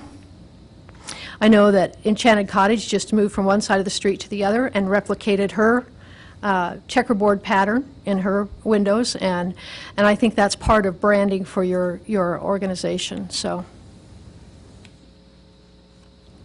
Any other questions? Are there, I'm sorry, I have questions for the artists. If I don't know if they are planning on. yeah, I was going to open the floor again to any of those that wanted to speak. Maybe Mr. Ravenkamp should have the first opportunity, and then but if he's done with his comments. Okay. Thank you. Okay, thank you. Go ahead. Yeah, no, Oh, go ahead. did you have questions, or am I speaking more? I did, with a piercing business. Sure. There are going to be people receiving piercings in areas that, what I worry about is It's I worry closed about off to street the traffic. public. Okay, so can you talk about that specifically, about the privacy issues there, and to make sure that people walking by the street? Several things can be done and have been done and are practiced. We could build a partition wall there completely. Blinds can be put around, much like a doctor's office could. As he was saying earlier, if it's required, we could just try to, blank out the front window. I'd really rather not, but if that's what the public wants to feel comfortable with, that type of thing. But yes, I mean, the last thing we'd want is to have somebody walking by the street and witness, you know what I mean? It's a private thing, and that privacy, it's not only for the public, it's for that client as well. So can we make that a condition in the next application, that they specifically address how they're going to deal with? Yeah, if you have some preference for that, I think it's a bad precedent for downtown to make people blank out or cover up their windows using an indoor partition or something along those lines would be preferable, but that would be a reasonable condition to require some sort of partition to ensure that the area where the activity takes place is not visible from the street front. Right. And not only that, is it going to be restricted as to the type of advertising they do in the front office area, front area? Because if you have children walking by this and they see photos of piercings or tattoos of the art, it's an art to you, but to some children it would. Right. It might be offensive to the parents. Right. Typically, those pictures and things are kept in a book, never displayed publicly, because again, they can be graphic, they can be, you know what I mean, unclassy. Of course, I mean, when you're getting a tattoo, sometimes there's blood involved. Who wants to see a big picture of a bloody object? Any examples of piercings or tattoos that have been done? When those pictures are taken, the placement and the person and the area has all been cleansed and dried in a presentable fashion, but they're always back by the counter in an enclosed book, like a photo album or what have you. It's not something that you could just walk by and see, and Would that be a restriction? Are you saying that if there's a partition wall that basically it'd be a blank partition wall and that we don't have things displayed on it? I think as he was speaking on was the concern of having a posted picture of what we do there. Yeah, And that's not, from our perspective, the only thing they can have in their front window is this lettered-on sign. Yeah. Yeah, but they can't mount photos or prints or anything on the inside of that. This is it. I think he's thinking further in the building, though. Okay. Yeah, the interior Wow. walls will only have, simple, respectable artwork and mirrors. Nothing of the graphic type, of course. And that's always up to interpretation, but we're more than willing to comply with any complaints or any concerns anybody has. Come on down to the shop. If you don't like something, let us know. We will change it. Does the floor plan consist of a waiting area in front and then a Yes. working area in the rear? And is that separated by a wall or in any way? or- It's a front desk that extends the whole length. Okay.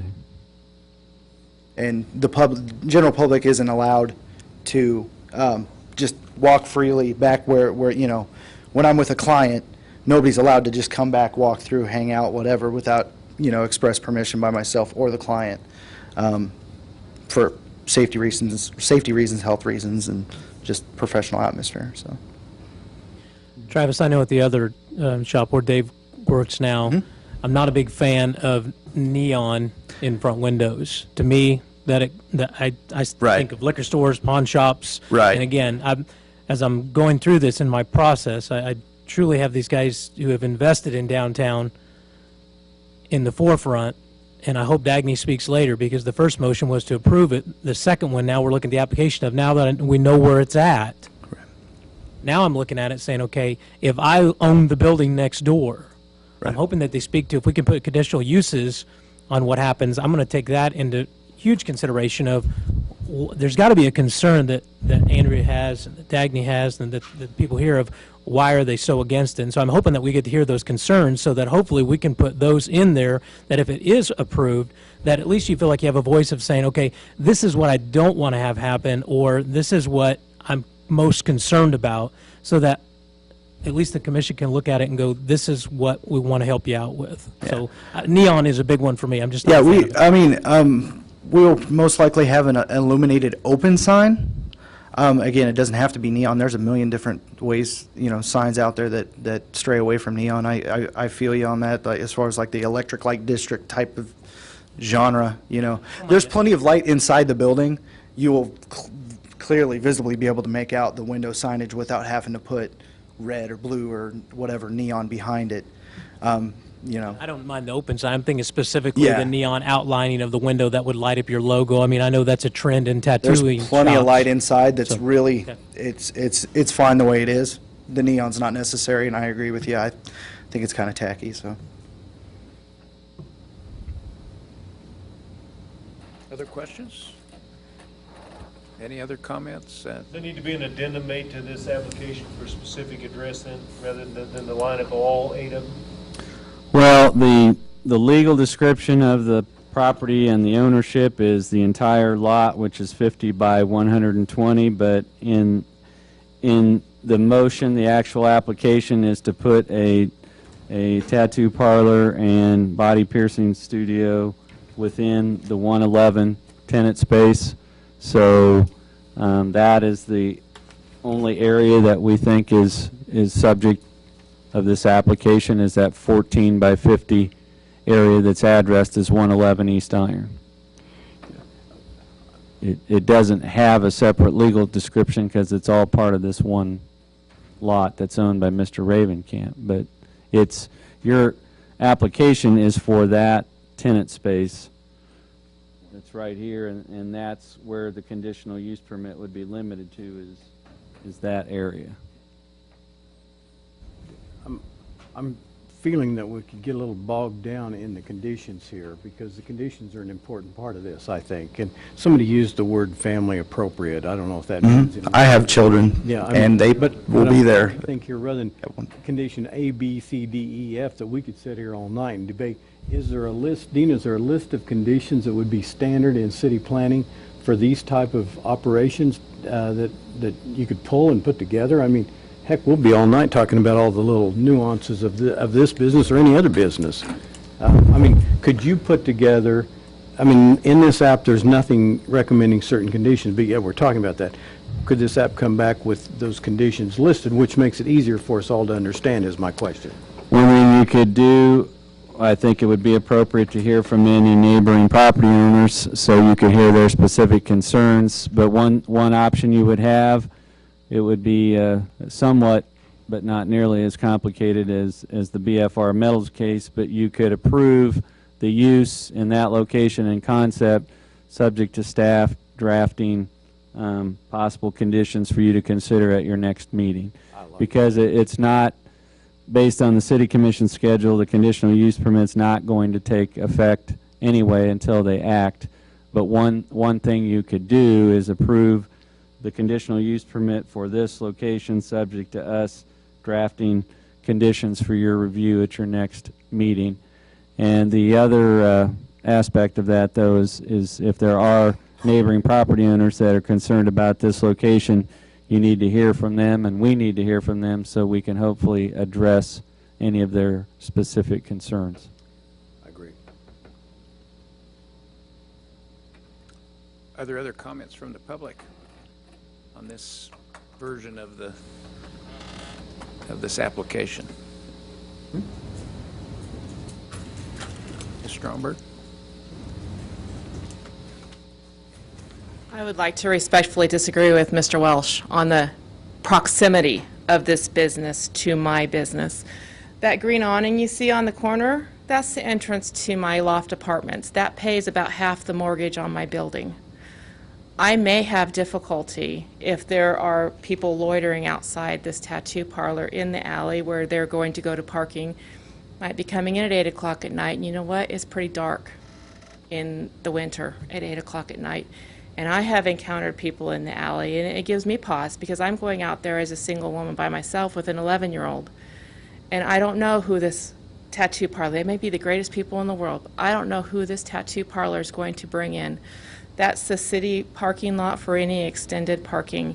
You know, short of my walking clear around the block, I can't get to my car without going past that tattoo parlor.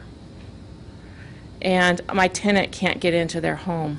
There is no other entrance to that residential apartment without passing that tattoo parlor. And he says, you know, there's this family and that family. You told me yourself. There's this family and that family and that family.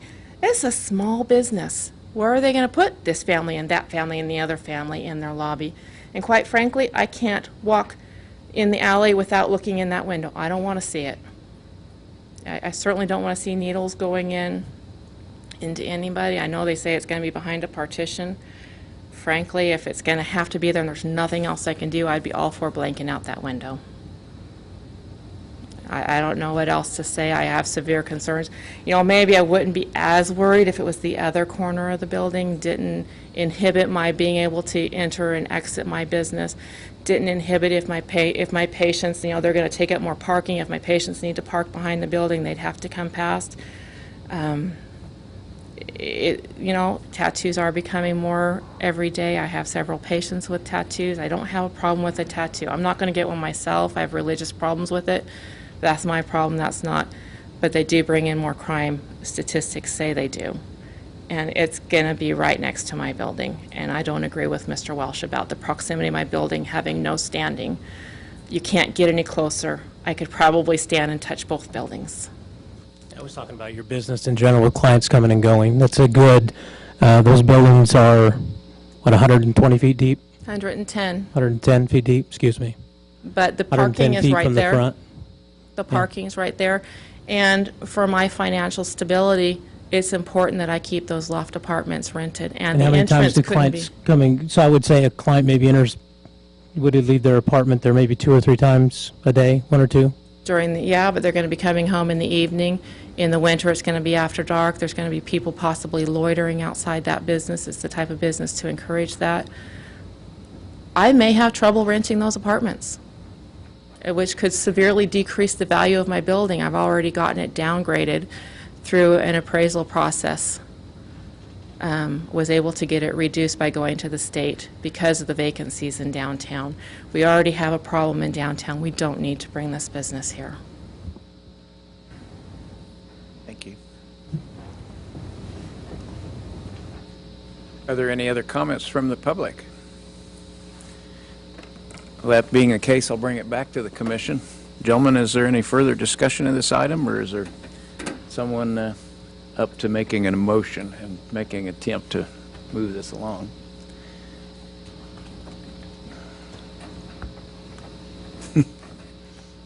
Having voted in favor of the basic concept of allowing such businesses downtown, I'm now at the point of great agonies of indecision.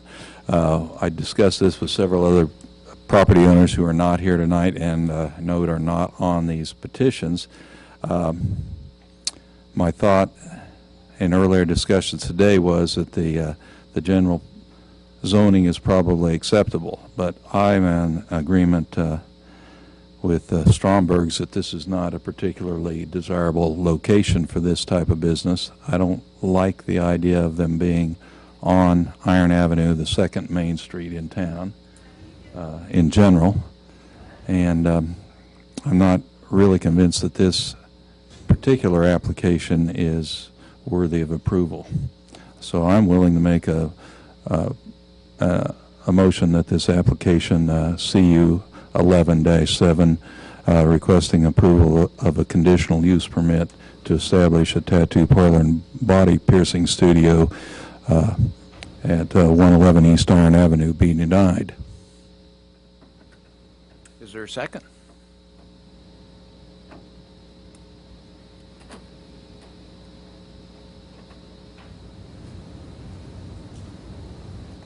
Well, I would say the motion fails for lack of a second. Is there another person to make a motion? You know, I would, because I think we're all a little bit, at least me, I shouldn't say, well, I can only speak for myself, a little bit need to step away from this and think about it. I think I go back to your comment about, do we have to act on this tonight? Yeah, it's easier for the applicant if we do, but I think I really would like to see the conditions. I mean, that really helps me decide what is appropriate and what's not. So I would make a motion that we table this particular action on this particular item, CU 11-7, and ask for it to be returned in 2 weeks with a list of conditions as developed by staff, so we can at least look at it in its entirety. Second. And should we include the provision that the conditional use permit is passed by the city commission? I don't know if that's I don't see that necessary. I mean, that is in their lap now, and I think this one is now in front of us. So What's going to happen from a scheduling standpoint is when if you postpone this, it's going to be on your October 4th agenda, and the City Commission will take up the text amendment on October 3rd, so you will know on October 4th what their decision is. Then my motion would stand like There's it is. a motion and a second. Second. Any other discussion? What else is city staff going to need, or you noted some of the notes? I mean, again, Well, some of the things I've noted would be limiting the signage to the window sign, submittal with vinyl, limited to vinyl lettering, which can't exceed 33% of the window area, requiring some kind of partition between the front window and, for lack of a better term, the operating area. No display of posters or photos of tattoo art visible from the front window. We'll look at, I don't know how exactly address the loitering issue outside, but obviously we're going to do some research on some other communities and see if there's some standard conditions or things that apply. We're in new territory for planning staff, so we've got some work to do also. But those were some of the things that I jotted down, and we'll try to address. If there's anything else that's a particular issue you want us to look into, then we can do that as well. I don't know if anybody else on the commission feels like it would be good for the Lee District Board to review the signage beforehand, approve that beforehand before it comes to us. I know it adds another step, but I do like the level of their input. I don't know if you want to make that part of this or not. Well, I got the impression from Ms. Klima that they have done that.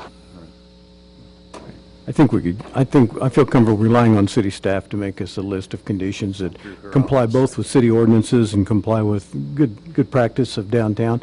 And they will, I would think, consult the Lee District if they have questions about that. But at least we would know exactly what we're approving then. I think that list then was accurate. Yeah. Complete. Yeah, so we will make good use of the time between now and the 4th, and you'll have whatever we come up with in advance of the meeting, so as will the applicants, lead district, board, and others. So we will communicate what we come up with in advance of that October 4th meeting. When you vote on that? We need to, Yeah, we do need to vote on the postponement. is there a motion for postponement? We got Yeah, I the made it. motion, we just need a It's vote. made, it's been seconded. And then all in favor, say aye. Aye. Aye. Opposed? That motion carries. Thank you all for your input and your comments. We appreciate your time. The next item is an administrative item, application PDD 082A from GHA Architects and on behalf of Darden Restaurants. And we appreciate your patience waiting for us to conclude the other business. We're going to shift gears from tattoo parlors to steakhouses, if that's all right with I've you. lost my appetite, honestly. And we appreciate, this is Mr. Brett Laritzen, who's here. He's representing Olson Associates, the design engineer for this project. We've given you quite a bit of background information there. This was the one and only TIF project that's been done to date in the city of Salina. So there were a lot of requirements put in as part of the TIF financing, and also what was done is there were a number of covenants that were related to the TIF, but what was determined is if the TIF bonds were paid off, then the covenants would expire. So a planned development district was developed, and we summarized for you on page 3 and 4 of your report some of those stipulations, which not only dealt with the business mix, such as limiting the development to no more than one fast food restaurant, but there were items related to signage, to parking, to the building orientation, to exterior building materials, to screening, landscaping, sidewalks.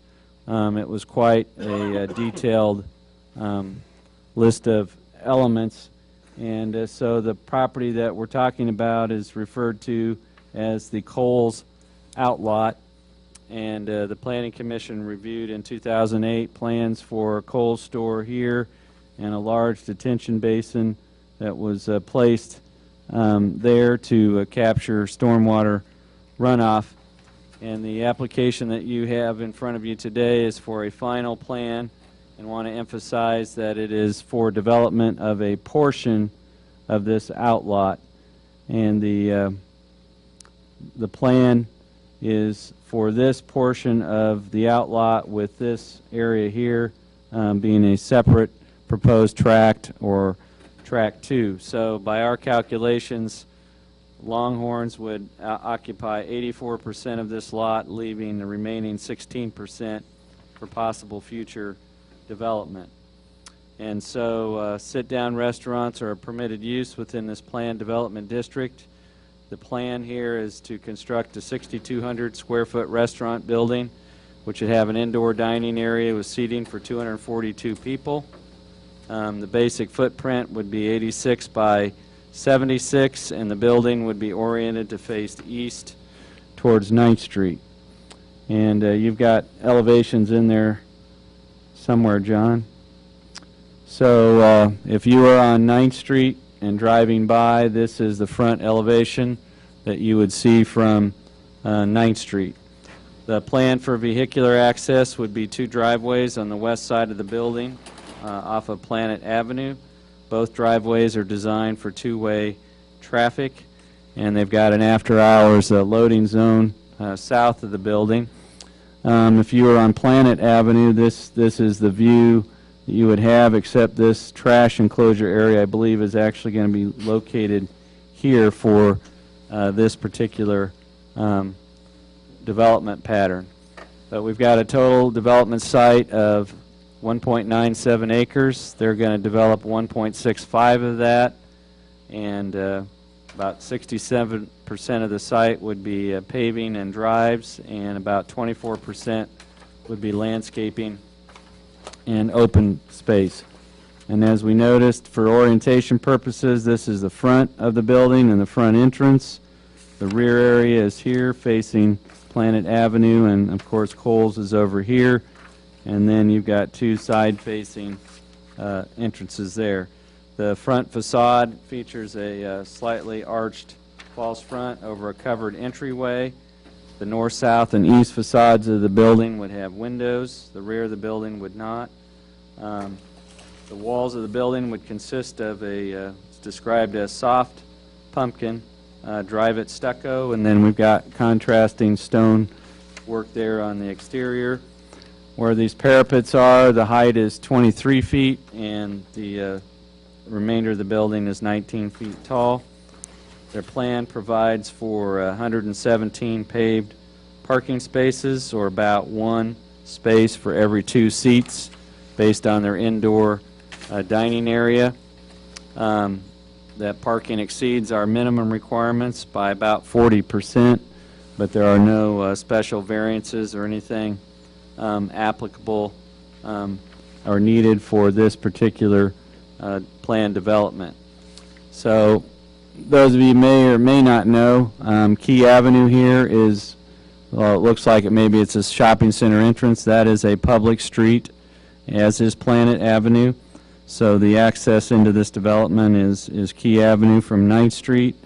There was a traffic study done for this intersection, and it concluded that a warrant for signals at that intersection was not met. And so even if this development goes in, that would not change that. And so the pattern would be to enter here, come down Planet, and there'd be a driveway here and a driveway here at the south end opposite this entrance. There's a requirement for public sidewalks that would be along this frontage here and up here. The right-of-way is very tight, so that a sidewalk would have to be on private property and a sidewalk or pedestrian easement. This area has historically been part of a floodplain, and there may be some fill imported to build up a pad there. That was done with Kohl's. They imported fill and did an elevated pad. The overall drainage pattern, I think it would, at least on the Kohl's project, it surprised people that there are about 65 acres of land that drain through this property. So there's quite a bit of property from the south. The water comes up 9th Street, makes a turn here, goes through a large concrete pipe that's buried here and empties into the pond. Then it discharges out of the pond through a pipe behind Midstate Plaza and empties into the Magnolia Ditch north of Midstate. But all the work that was done in designing the pond took this development into account. And as we interpret the plan, and Mr. Lauritzen can confirm that for us, but as we interpret the plan, all the runoff from this parking lot would go into the pond, and no runoff would be directed out into 9th Street. We are well set up for utilities, and John, I believe you have some elevations of signage.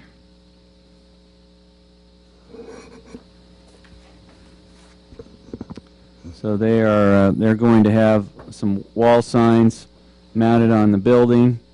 They are proposing one ground sign that would be out in the front of the building on 9th Street, and under this planned development district they are limited to a ground sign only, and they would have wall signs as well as one location there would be a logo, I believe a Longhorn logo here that would be mounted on the building. And then did want to point out, and I think we have in your packet in here, Kohl's has a pylon sign out along 9th Street, and this was set up so that if there were other tenants that came along, that they could locate a sign on this sign. So they would have a low profile ground sign, but they'd also have the ability, if they wished, to be included on that sign. And that was part of the rationale for limiting the Longhorn site itself to a ground sign, because they would have the ability to also have a sign here. We looked at the landscaping and front yard buffering, and there were a couple items there. I think they have done as best they can to provide the amount of square footage that can be accommodated on the site. This planting strip along here is going to be 12 feet wide, and then we'll have probably no buffer at all on Key because of the tight right-of-way, and then a 5-foot buffer along this side that would match what's on the Coles site. Two things we observed about the plan based on the total amount of frontage that they have. The number of actual tree units that they're proposing is below what would be required by our landscaping ordinance in the plan development district. The other thing that we didn't see or identify in the plan is that these areas here, as they are in the Coles site, they're supposed to be interspersed between here with low-growing shrubs that would help screen the parking area from the public streets. They're also supposed to set aside 5% of the total parking lot area with landscape islands, and they have done that. And they have a trash enclosure located right in this corner of the building. When you get a building like this that has streets on 3 sides, it's hard to find a rear.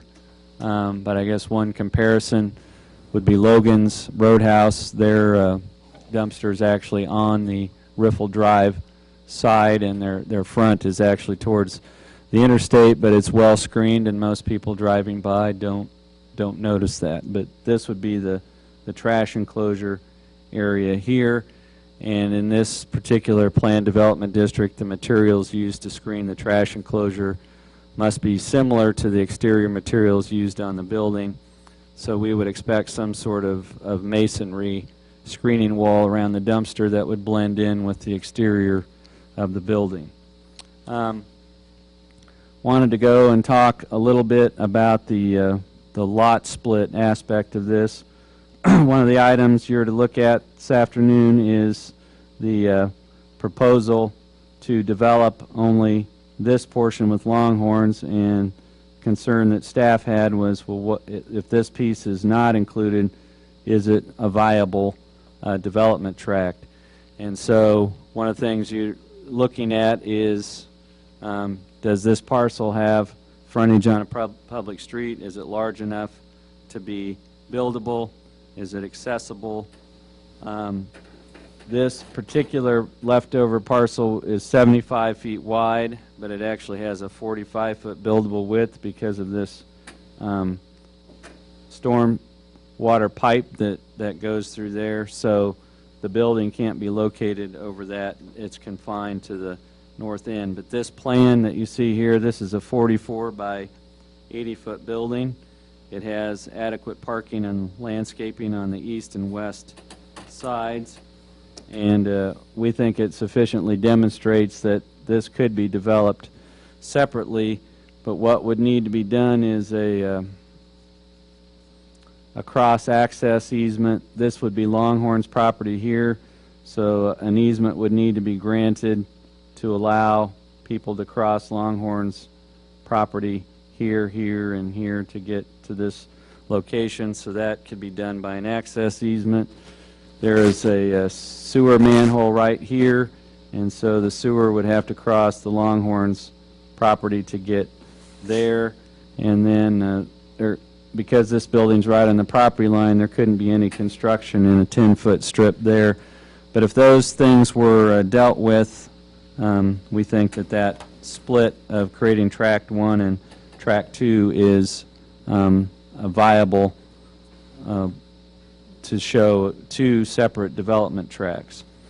So in your action today, which can be somewhat lumped together, our recommendation is a first step that you look at the proposed split creating Tracts 1 and 2, and that the request to develop this as 2 tracts or 2 parcels as opposed to 1, that be approved, allowing Longhorns to develop only a portion of the tract subject to those 3 conditions that I identified.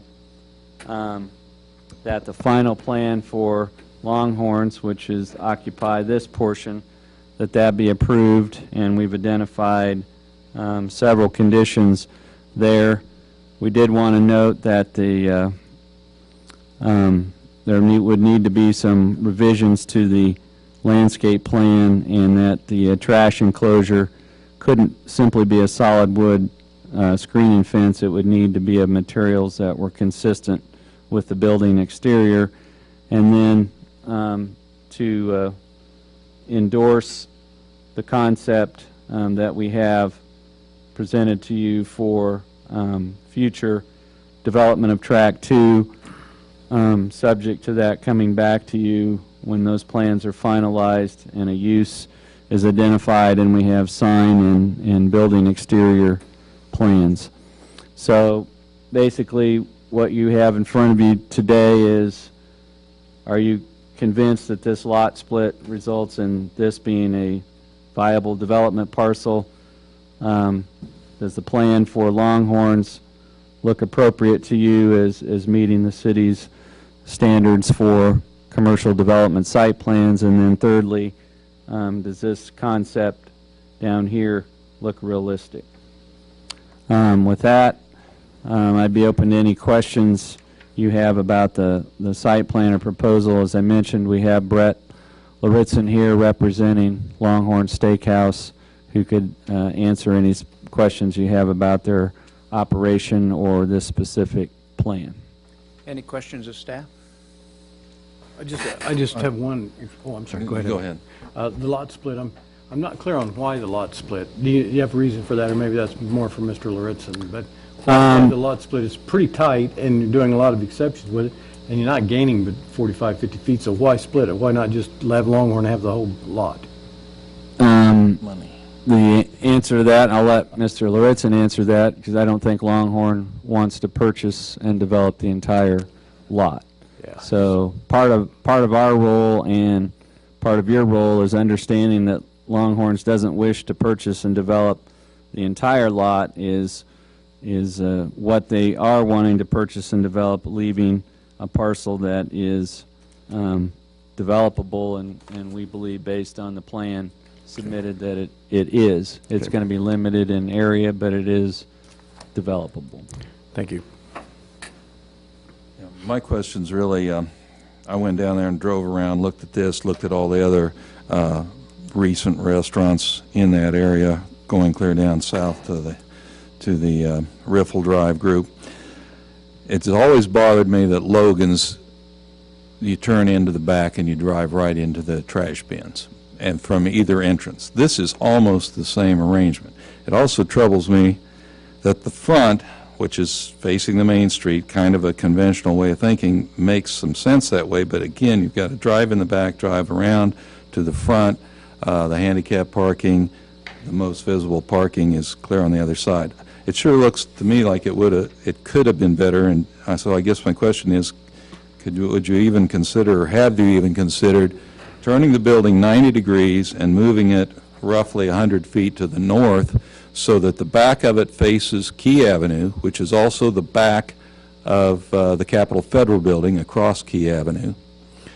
The big front would then face the south. You'd have the parking primarily in front of the building. You'd have a big open space there with really good visibility from northbound 9th Street going up the street. You'd see the whole front of the building.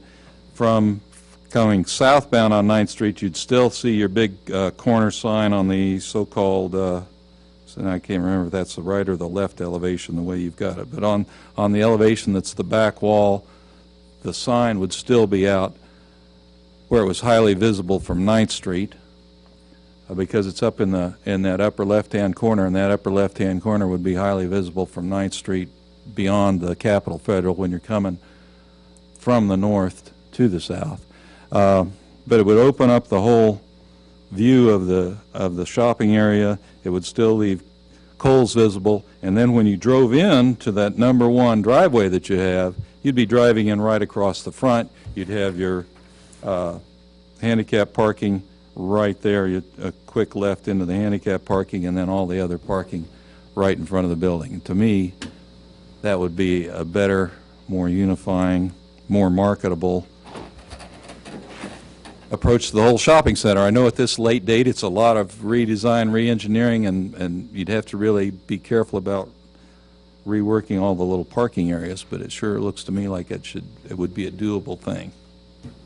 Yeah, the only, An improvement. and we'll let Mr. Lauritsen address the design, but the one stipulation that was there was that was partially to address that concern, is that we didn't want buildings in this development oriented so the front faced Planet and the rear trash enclosures and all faced 9th Street. But what you're proposing is I'm an halfway between alternative to there. that. The front faces neither, but it's visible from both.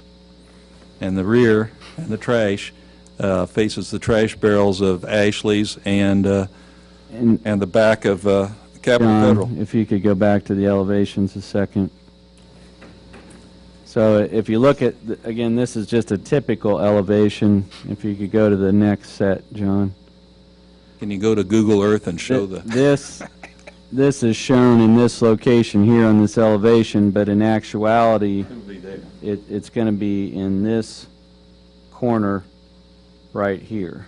So when you're on Planet Avenue and pulling in, you're not going to see this necessarily, but there's going to be this here. But you are correct that if you come in on Planet Avenue, you would have to drive around to the 9th Street side for the close-up parking stalls. But the way this is arranged, there's parking distributed basically around all 4 sides of the building.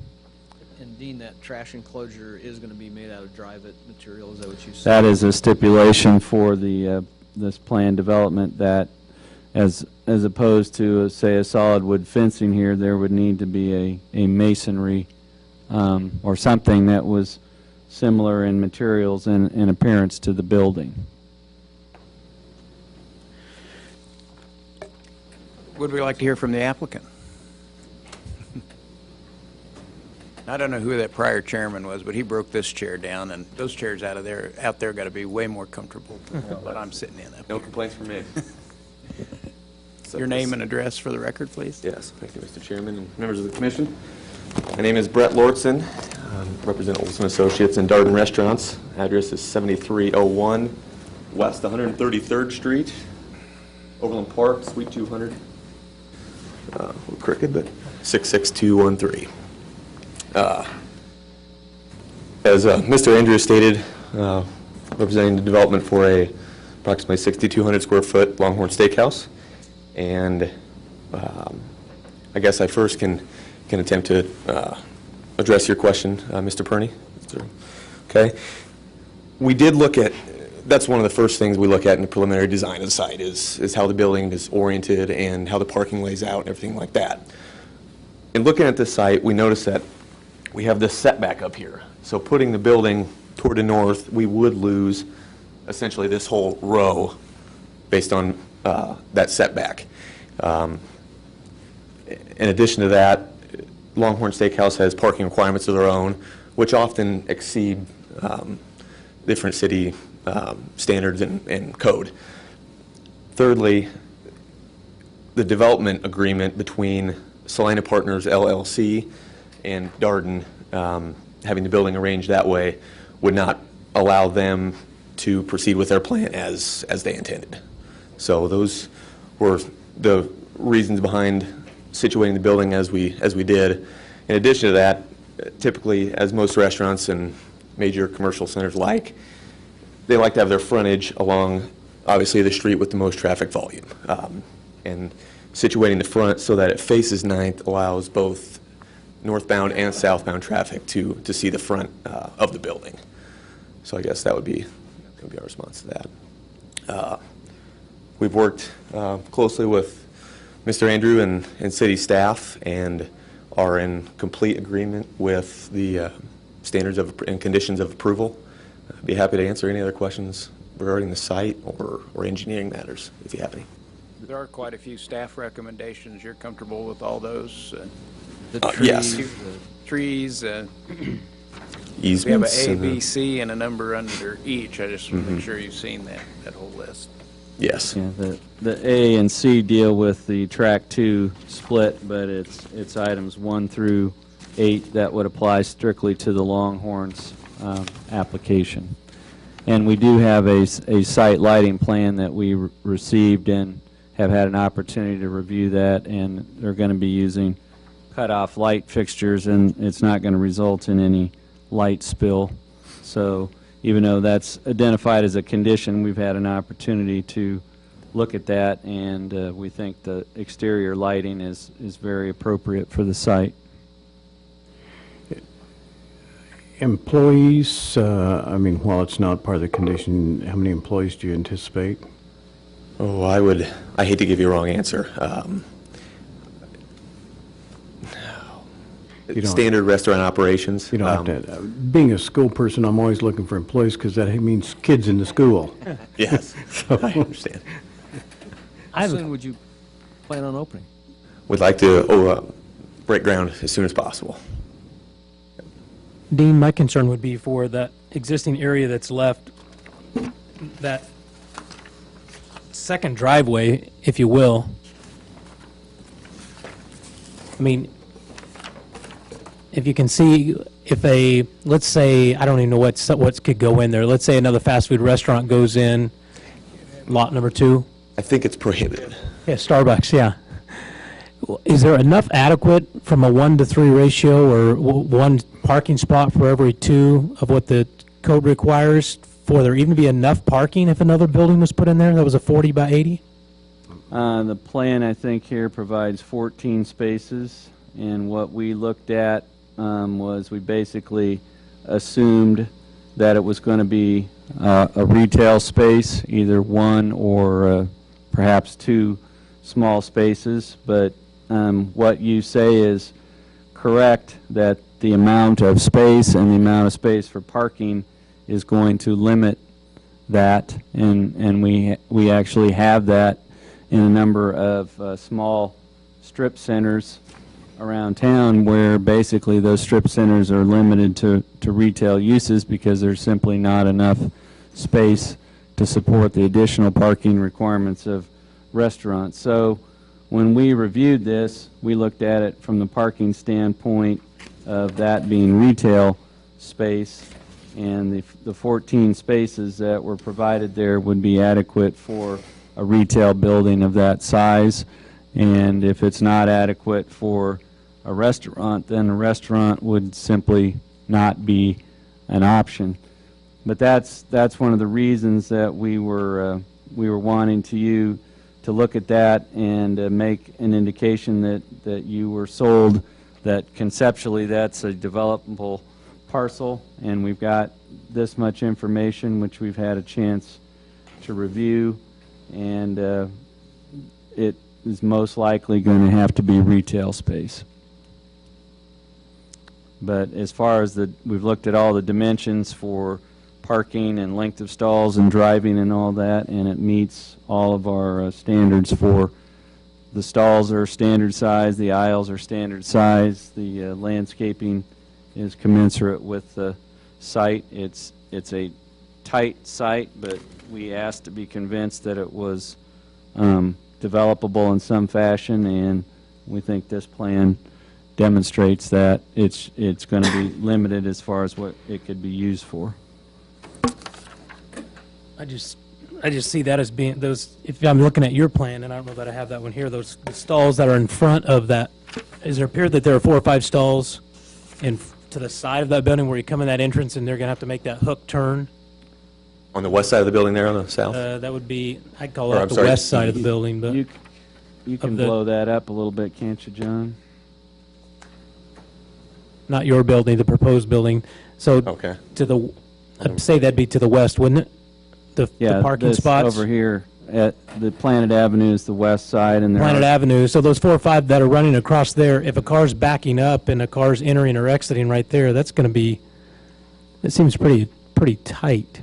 I mean, I don't want to stop the deal for you guys coming to town, so if the developer has thought about that, of being able to sell that property later, but I'm just trying to think of, again, going back out to the south side of town, we're showing in whatever the road comes out from the hotels crossing Walmart, if that would have been thought out a little bit more. I just see that as being a very tight turn there with cars backing out, trying to get off of Planet Avenue and backing up. I don't have an answer for it. I just think that's And maybe pretty tight. Mr. Lauritsen has an experience or an opinion on that, but our looking at this is that we figured that the majority of the traffic entering and leaving the site would be using the north driveway, and this would be, from a volume standpoint, probably a more secondary entrance. But actually, Mr. Lauritsen helped develop this plan for Track 2, and we did look at it, the driving aisles. I mean, there's nothing, although it's tight, there's nothing here that's made up or doesn't actually conform with what you'd have to build in a final plan. So the stalls are adequately sized. There's a place for, on the east side, for a car to back out and exit out. And yes, it is tight, but it's doable. But it's doable for retail, I think, not for a restaurant. And then one last question. The only way to get to the front part then is to actually go through the Longhorn Steakhouse and go around to the front of the property. While it has frontage on 9th Street, access is restricted, and so you would have to come in the west-south entrance or conceivably drive across from the north. But yeah, that is what we identified, those three things, that there'd have to be a cross-access easement for vehicles, there'd have to be a private sewer easement, and those are the kind of things that you have to take into account when you split up a lot that was platted as one lot for one use and you make two out of it. From a planning standpoint, Dean, it's a pretty small lot. If it doesn't become marketable and it really never develops into anything, what happens with the maintenance of that lot? Is that and the landscaping and all that? What we were concerned about and what we asked, and again, Mr. Lauritsen helped develop this plan. The Salina Partners is the owner of this lot in its entirety. They have agreed to sell Tract 1 to Longhorn Steakhouse, and Salina Partners LLC has retained Tract 2, and they wouldn't want to do something that would damage themselves. We asked them to produce this plan, both to convince staff that reviewed it and you as commissioners to be convinced that it actually was a developable tract and it wouldn't simply be sitting there with grass or weeds growing on it. And so that was the concern. That's why we review lot splits, to make sure that when you split a lot that both of the tracts are viable and developable. And we've reviewed this and we've looked at dimensions and everything, and it's tight, but it does work. Any other questions or comments? Any other remarks from you, sir? I guess just to kind of answer your question about the traffic side of things. In standard traffic practice, you're obviously, the busiest times are going to be evenings for your weekend dinner crowd. So in that case, depending on the hours of operation for that retail, assuming that retail would be open primarily during the day, you're not going to have the normal restaurant crowd influx when those people are trying to back out and leave the site. In regards to the condition of the small parcel, extremely confident that Darden Restaurants, should Salina Partners not, for some reason, keep up their end of the maintenance on that ground until it's developed, they're very particular about maintaining their brand, and they are very cautious about their appearance, and they would take action if they need to. Thank you.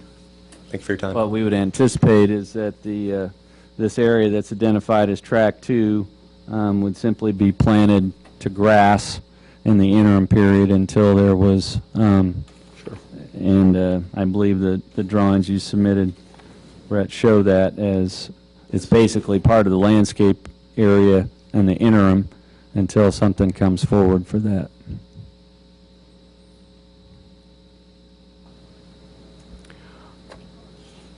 I'll make a motion. The chair's ready for a motion.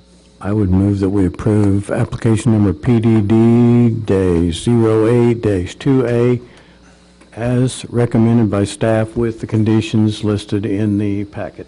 Second it.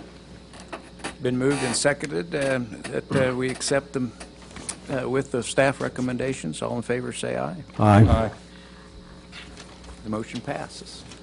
Thank you very much. Thank you. And we do have a building permit application pending on this, subject to your site plan approval. So I would expect to see some activity out there fairly shortly.